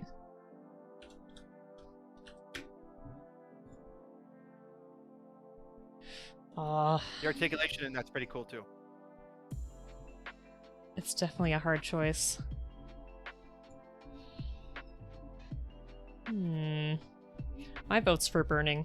What about you, Joe? I'm a sucker for like hand-to-hand combat types, and I've built like 3 of those, so I would also agree with the Burning. I don't know if that really helps you because I think I'm kind of biased too. So always Exia says Ed though. Also, Angry says, for Joe, if you have sketchy websites, just buy one of those gift cards from like a 7-Eleven to make an online purchase. That's fair. Or like a Visa card, like from a store or something, like the disposable Visa cards or whatever they're called. I mean, my bank's really good with that stuff though. If something's really, really suspicious, they'll ask me like, was this you? Yeah, that's a good idea. Oh my goodness, and Milk is here. How you doing? It's probably really late for you again, but thanks for stopping by. Super appreciate it. So we've taken this Gundam all apart. I'm trying to do some like lavender panel lining on there.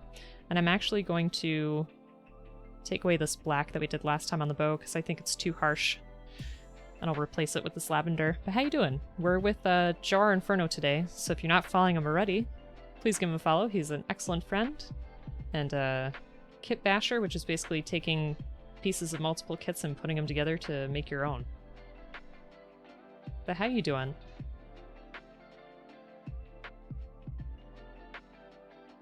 This doesn't make sense. I'm losing my mind. Maybe I got the wrong piece. Uh-oh. That's probably it. Because it's not fitting oblique. Why don't you fit in the arm thing, man? Common problem. Okay. The orientation is correct. Sometimes those pictures can be confusing. And you're telling me that's supposed to go... That doesn't make any sense. Oh, I'm just dumb. Use your error. Oh. It just didn't seem like it fit. That was my issue. And Milk says, yeah, a bit late just dropping in. Lovely see you night. Plus have a good stream. Well, Milk, I appreciate it, and I hope to see you next time. And hope you get some nice sleep. That'll be good. And Innervate says, if you think Bandai's manuals are confusing, you should check out some of the resin kit manuals. Are they even worse? Really? Like the conversion kit had no instructions. It's just, here are the parts. What? And then they had some writing for one of the sections, and it was in I don't know what language it was. And then I'm like, guys, does anyone read? I'm like, I don't know what it's saying. It sounds like a nightmare. Innervate says then, it feels like you're deconstructing more than constructing. Yeah. Ripple Dash's 5-foot sword ship today. Ooh. Which sword did you get? I'm assuming anime, right? Right? 5 feet. Was it a Cloud Buster sword? Ooh, that'd be cool. Right?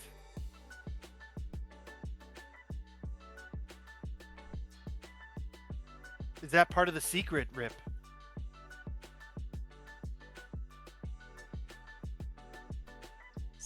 Secret.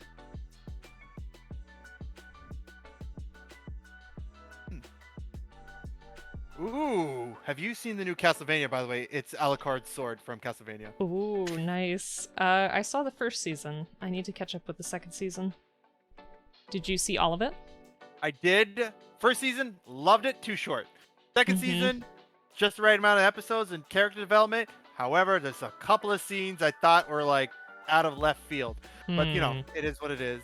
And then third season, guys, like, this might be me looking at it, but I swear the animation during the fight scenes, minus the last fight scene, you guys want to talk about if you watch it, kind of took a dip in quality. It was kind of weird. Like, not necessarily how they're showing off the fight, but I felt the smoothness to the animation wasn't there like it was in the first season. I'll have to pay attention to that now when I go to watch.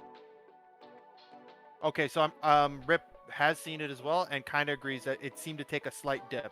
Nothing crazy. It's not going to ruin the experience, but like once you see that first season, like when he's fighting Alucard with the whip in the first season, that was beautifully done. And Mikey Frames, hey, how you doing?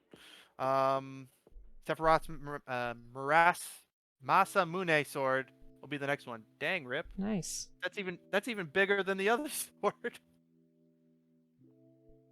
Also, Mikey Frames. We were just talking about animation, and I know you know animation. We're talking about Castlevania. Without spoiling anything, I said that the last season, the fight scenes seemed to dip in frame rate, I guess, for the animation, but I could be wrong.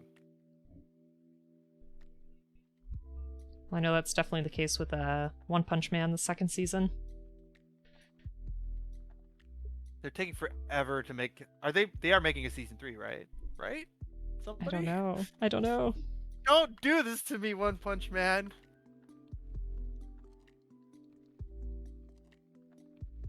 I'm tempted to just read the manga, but that's like one of those shows that I want to watch it animated.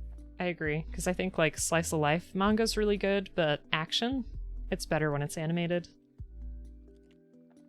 Because they put so much care and effort into making it just look awesome.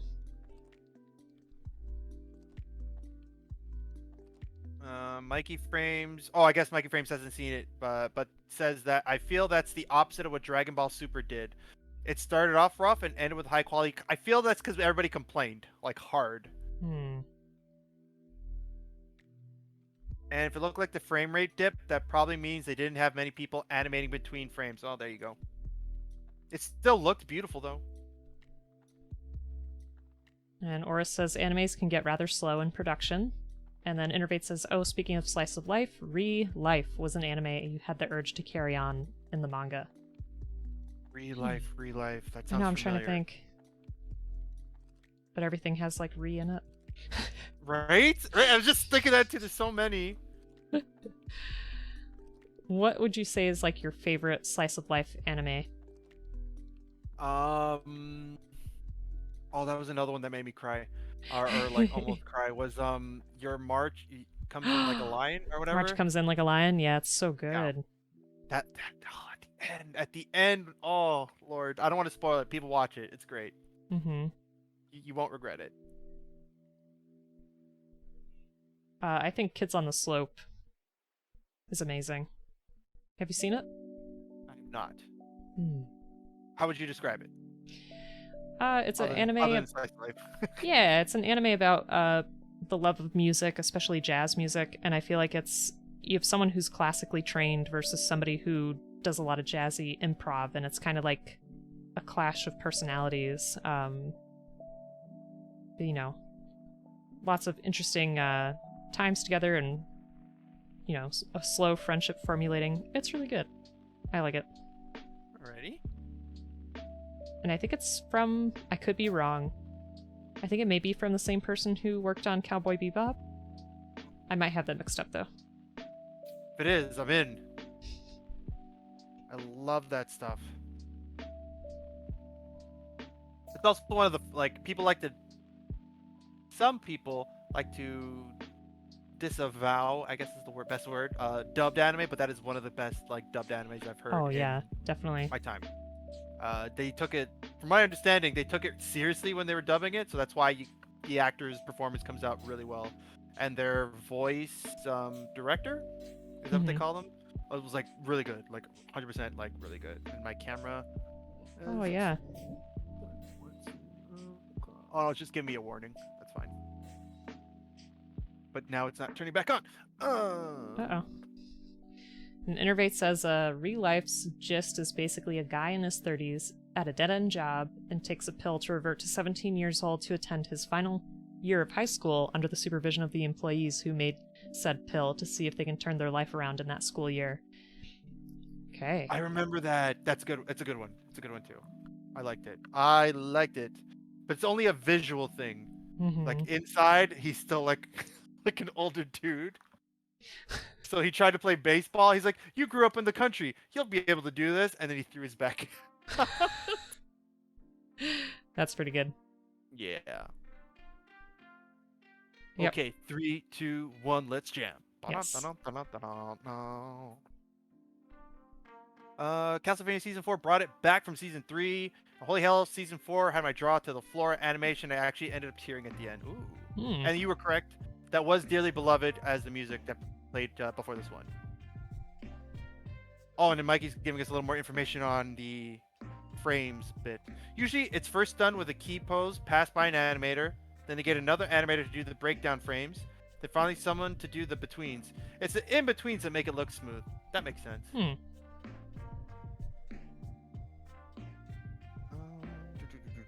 That does make a lot of sense. And Bleep and I talk about this. Obviously, you've seen Naruto, right? Of course. Okay. So you ever get that, I don't know how to describe it. It's like there's going to be a big fight coming up, but because the animation kind of changes. Yes. Right before the fight, yes, it becomes more like I don't know, a little less detail.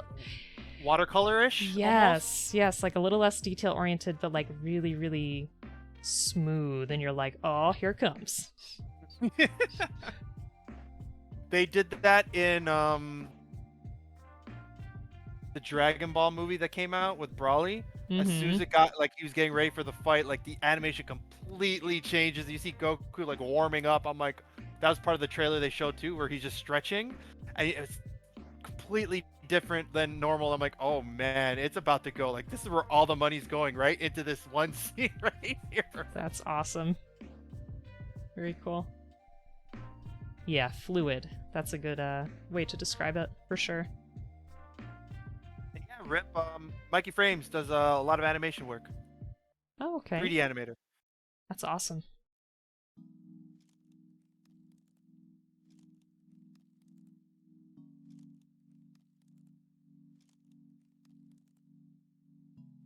Innervate says that they miss OG Broly. I mean, I thought that the newer one wasn't. It was done gave him more character. Basically, he wasn't just a mindless berserker, but it's pretty good. I thought they did pretty well, all things considered. Yeah. One for you, good sir.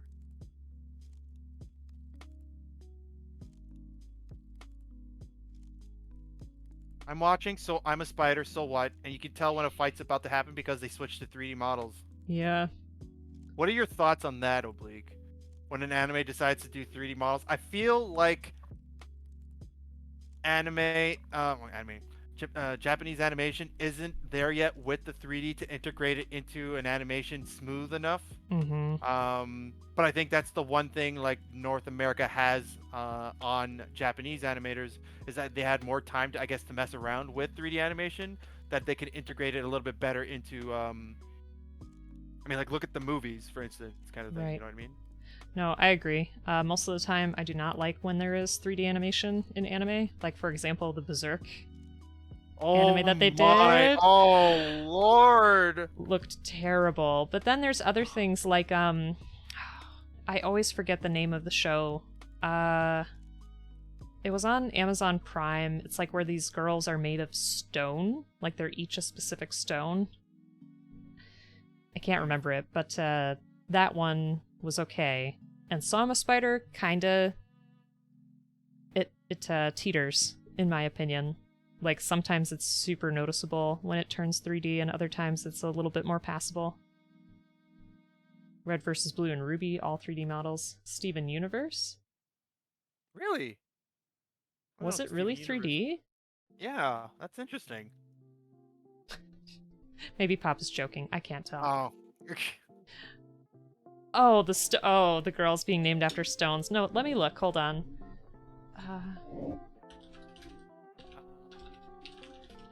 Oh yeah, awesome. Are you looking into TV, film, or gaming? The 3D models in Spider is actually really good, says Coran. Not to sidetrack this. That's fine, Mikey Frames. You guys enjoy yourselves. Land of the Lustrous is the anime I'm thinking of. Yes. Thank you. Okay, but Corin, that's what we're talking about. Like sometimes like that 3D animation in that scene, that's totally passable. It's like blended into the backgrounds and everything. You can't really see like it's 3D. But then they do some other ones where it's just like that's pretty noticeable.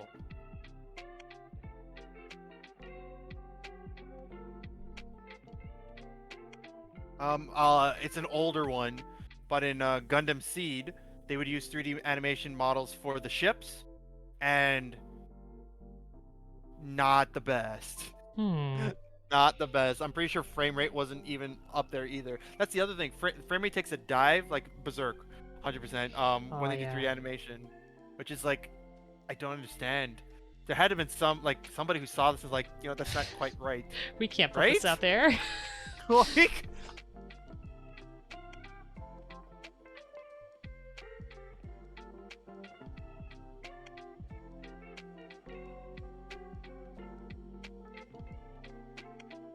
There's something else I was going to say about it, but I completely lost the thought.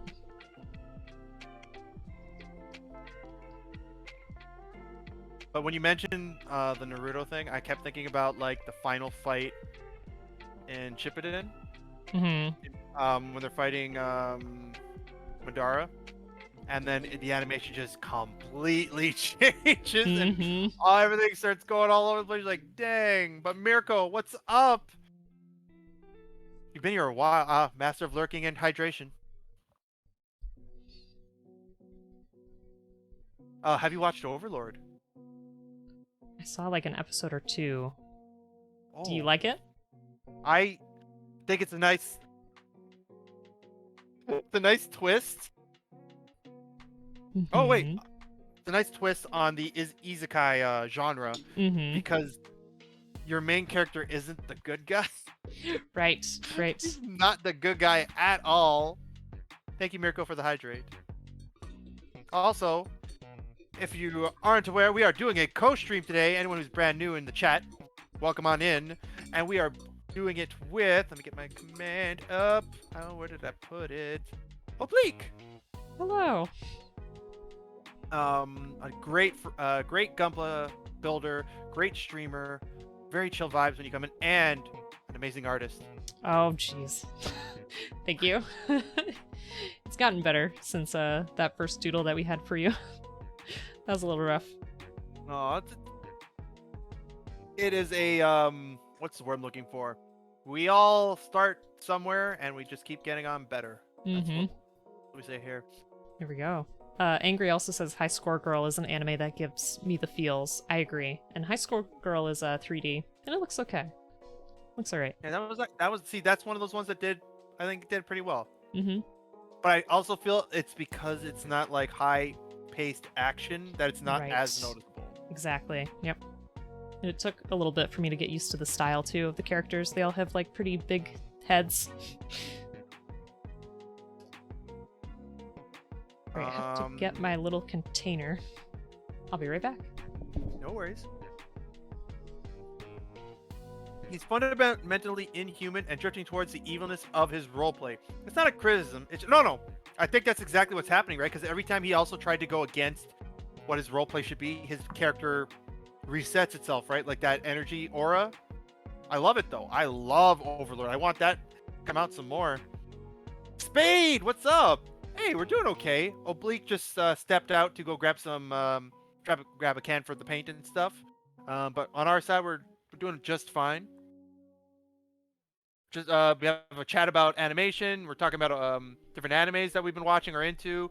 Overlord is the one we're talking about. But how are you, Spade? How are you? Yeah, the mood stabilizer aura, Mirko. You know. I wanted to say, thinking about action anime, my shirt. This is a Mob Psycho 100 shirt. Hey. Love that show, and it has some really good action.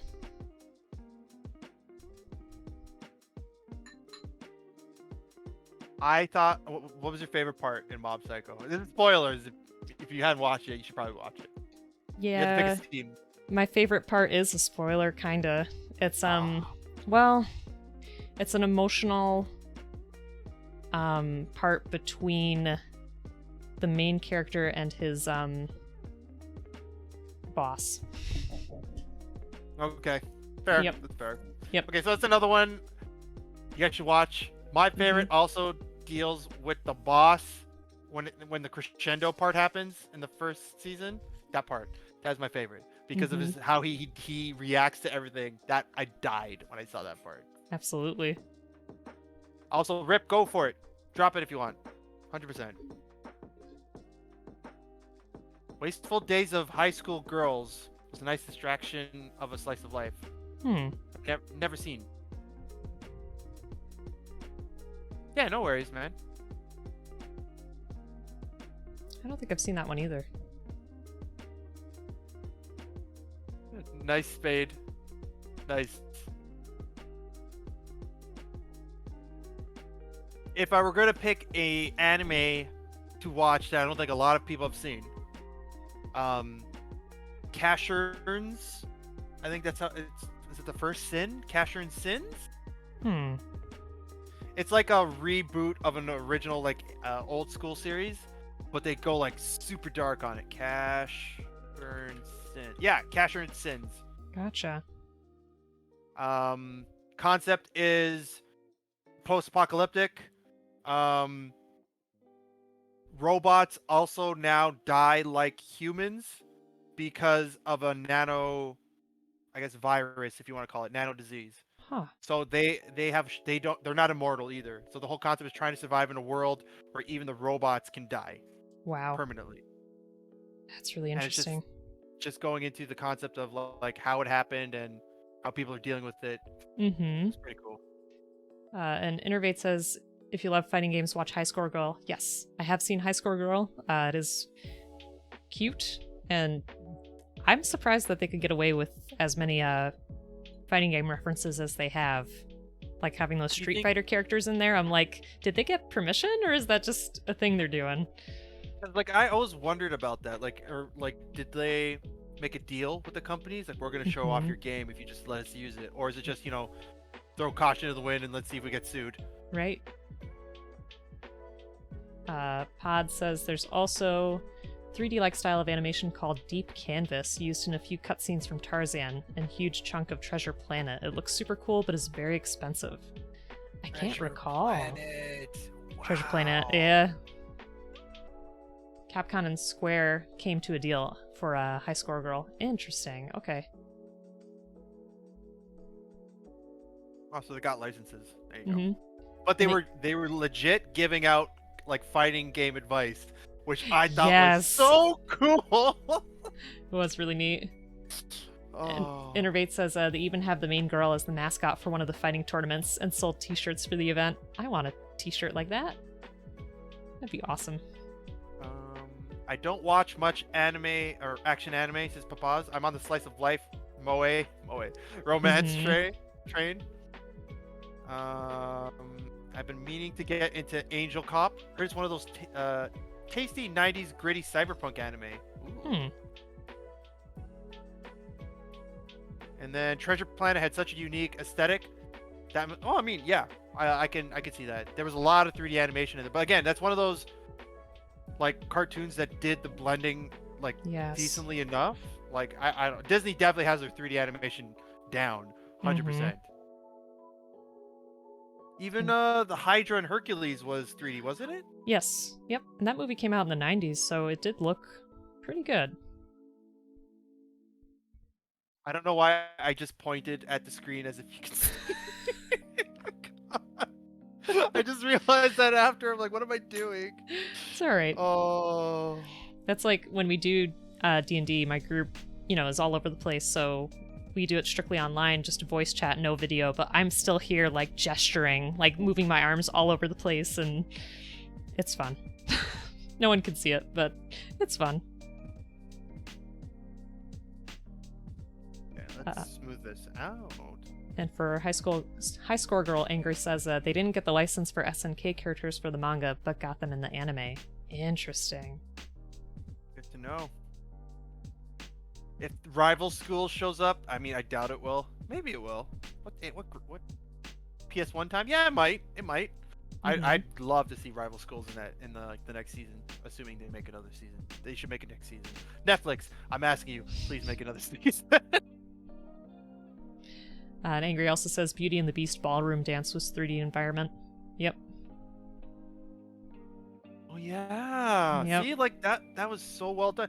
The Cave of Wonders, I'm pretty sure was 3D animated in Aladdin. Damn, they were really ahead of their time when I think about it.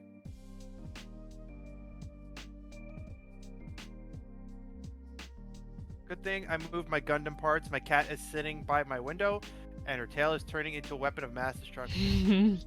I'm honestly glad Noir is like very like not climby. Like she'll climb certain things, but like she leaves pretty much all the collectibles alone. And we're a group of 3 people that live with a bunch of collectibles. So she's a great cat. I know Noir, you're not watching. You're in the next room, but I love you.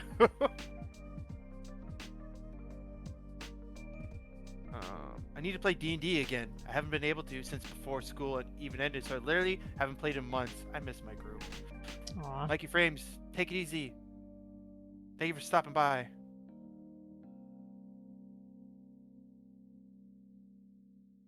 Initial D. It's got a killer theme song, I think, if I'm remembering correctly. I haven't seen any of it, though. All the songs are great. Do you like that show, Joe? So I watched a very low quality version of the anime when it came out. So my assumption of the 3D models was, oh, those look pretty good. I watched a higher res version like later on of the original episodes though, and not so much. But Spade is now following. Thank you for the follow, Spade, man. Grab yourself a cup of Joe. Kick up your feet. You're in your mama's house now. But the music was great. I love the music.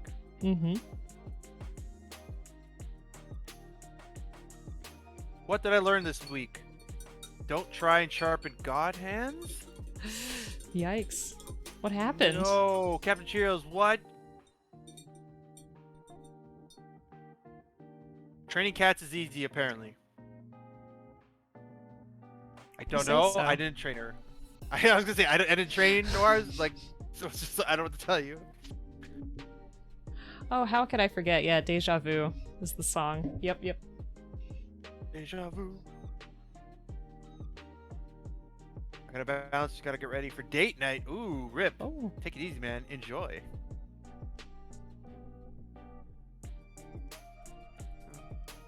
What did I miss up here? As soon as they touch your Gundam, you just spend one of... No, I wouldn't do that. I can't do that, 6. and it's from the 90s, early 2000s. Don't judgment models. I mean, the later seasons were great though. Captain Cheerios. I love Initial D. The later seasons, Stage 4 specifically, is great. The movie was even better because you get the budget for the movie. So Captain Cheerios says the God Hands have been leaving more and more stress marks.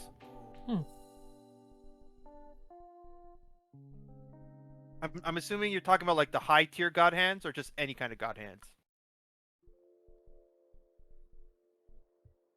Let's get this arm done. Oblique.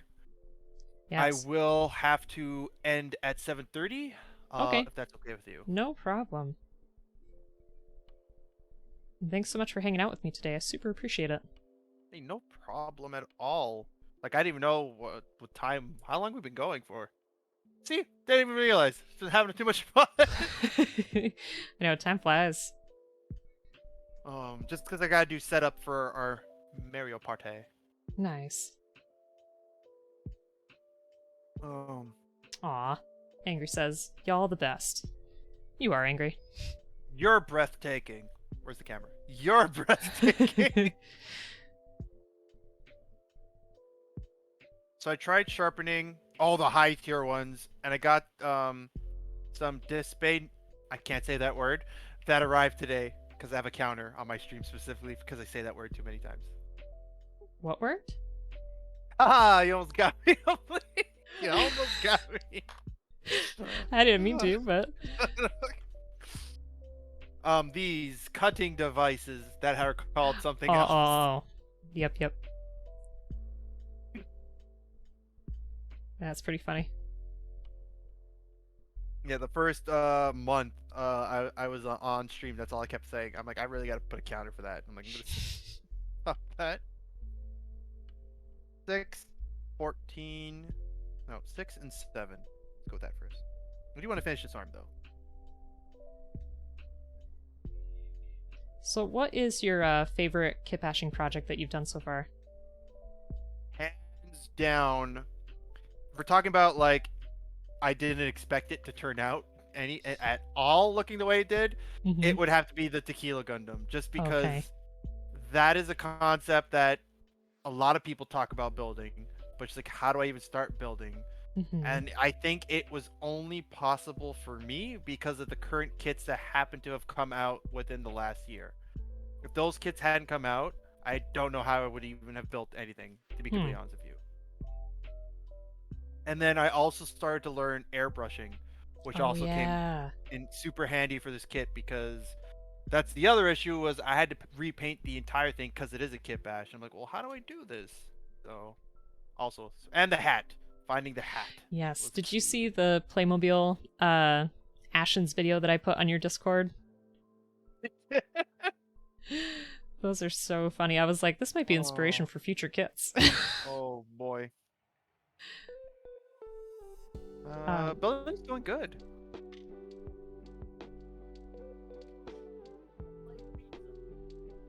Leaf, we're doing pretty well. Will you be ending or you'll be continuing? Sorry. Oh, me? I'll probably finish up here with you two. Okay, so we're about to be ending soon, Fleef, but thank you for coming back in. Captain Cheerios tried sharpening the God Hands with wheat stones, and well, it didn't completely line up, though I fixed up some of it. Dang, man. Well, I mean, as long as you can still cut, I guess, but you just won't get that clean cut you're looking for. Nick, thank you for the wise words.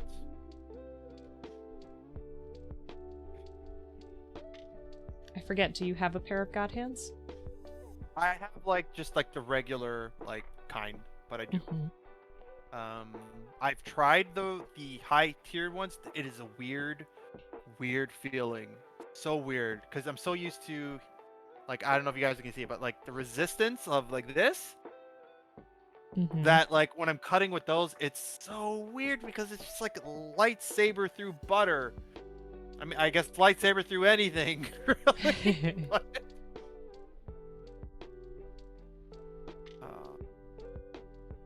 I bought new ones, but the Dispay are a bit cheaper. I heard they were good, though. I heard they were good. Similar quality, yeah, there you go. Joe or not the Joe, that is the question. So sorry for that mood killer, but can you look in your DC short in the general chat channel? But that's important. Oh. So it's a little hard to see, but there's our lavender panel lining. Don't know how well you can see it.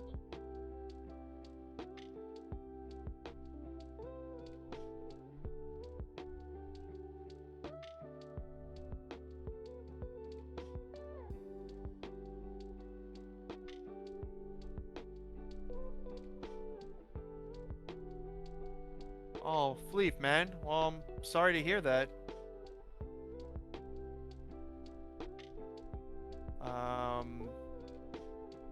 Yeah, man. Sorry. That's all I can really say. I don't know if you knew him personally, but I mean, he seems pretty young. That's a pretty young, like, yeah.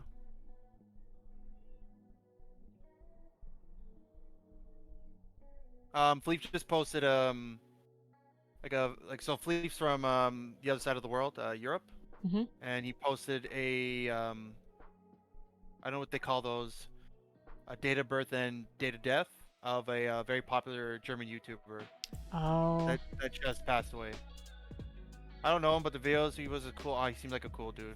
that's very sad. Yeah, really young though. That seems like super young too. He was only 24. Yeah. Dang. Wow.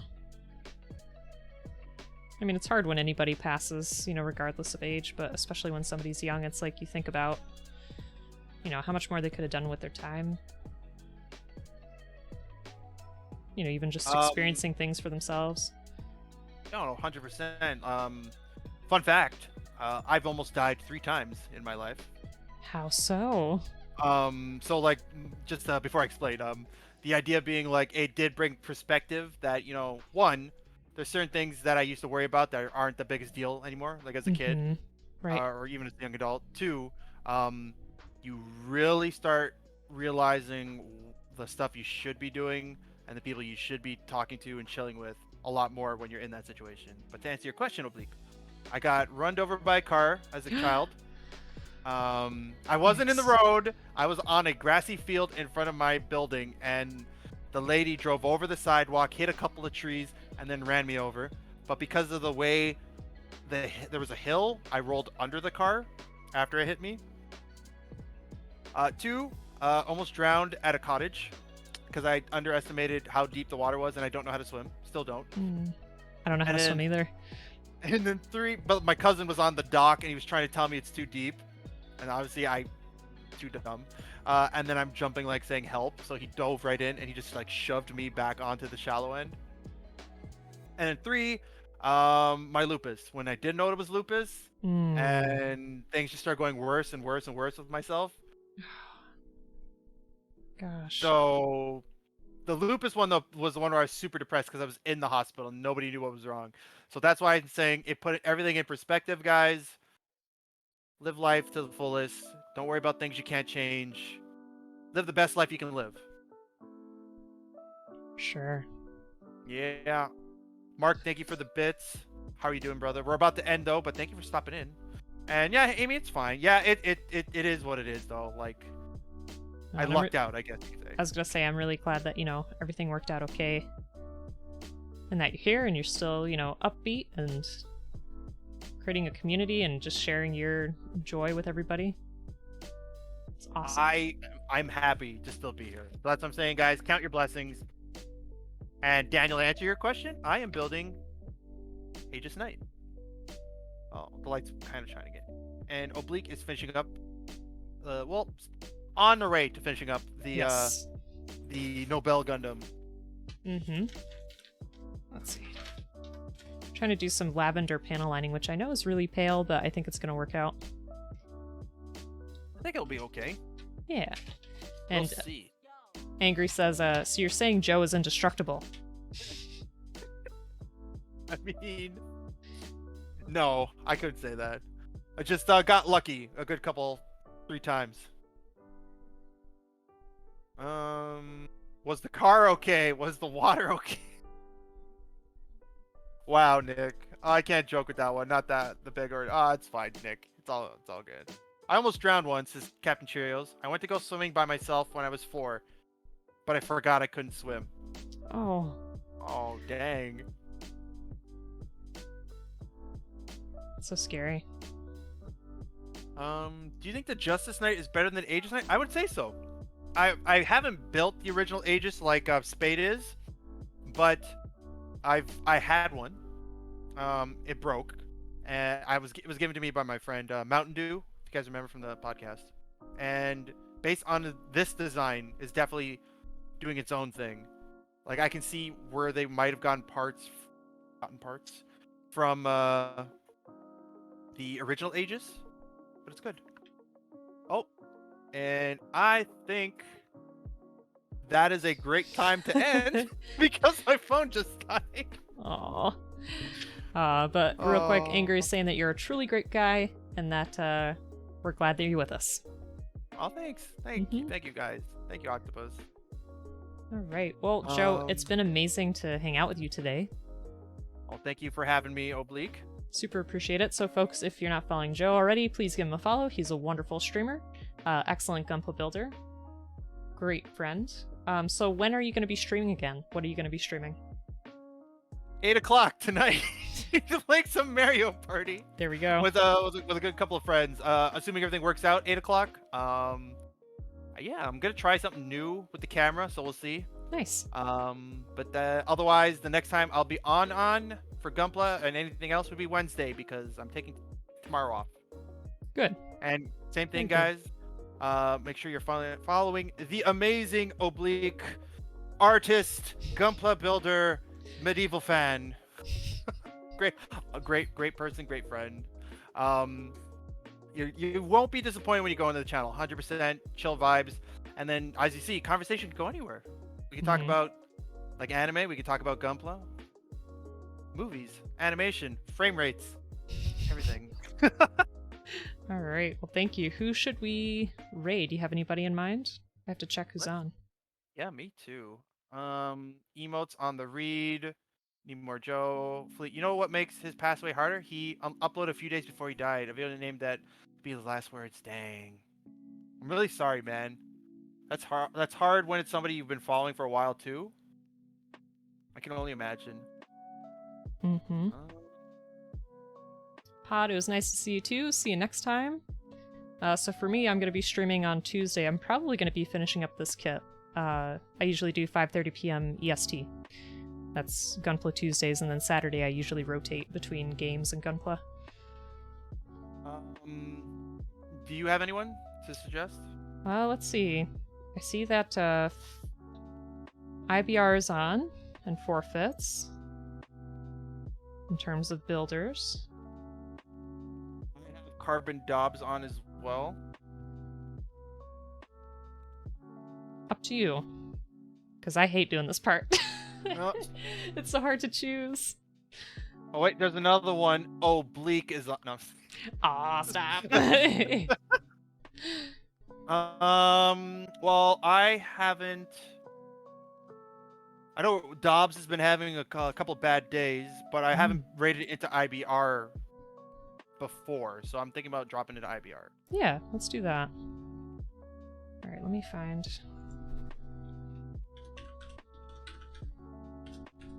Here we go.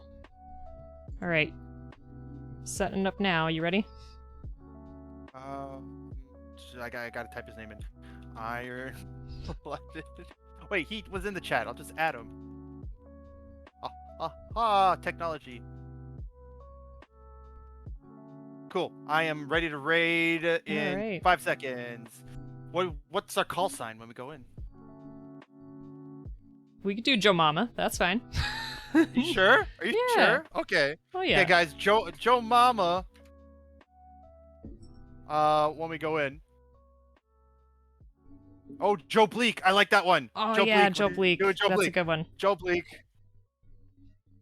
Reminds me of the song Jolene.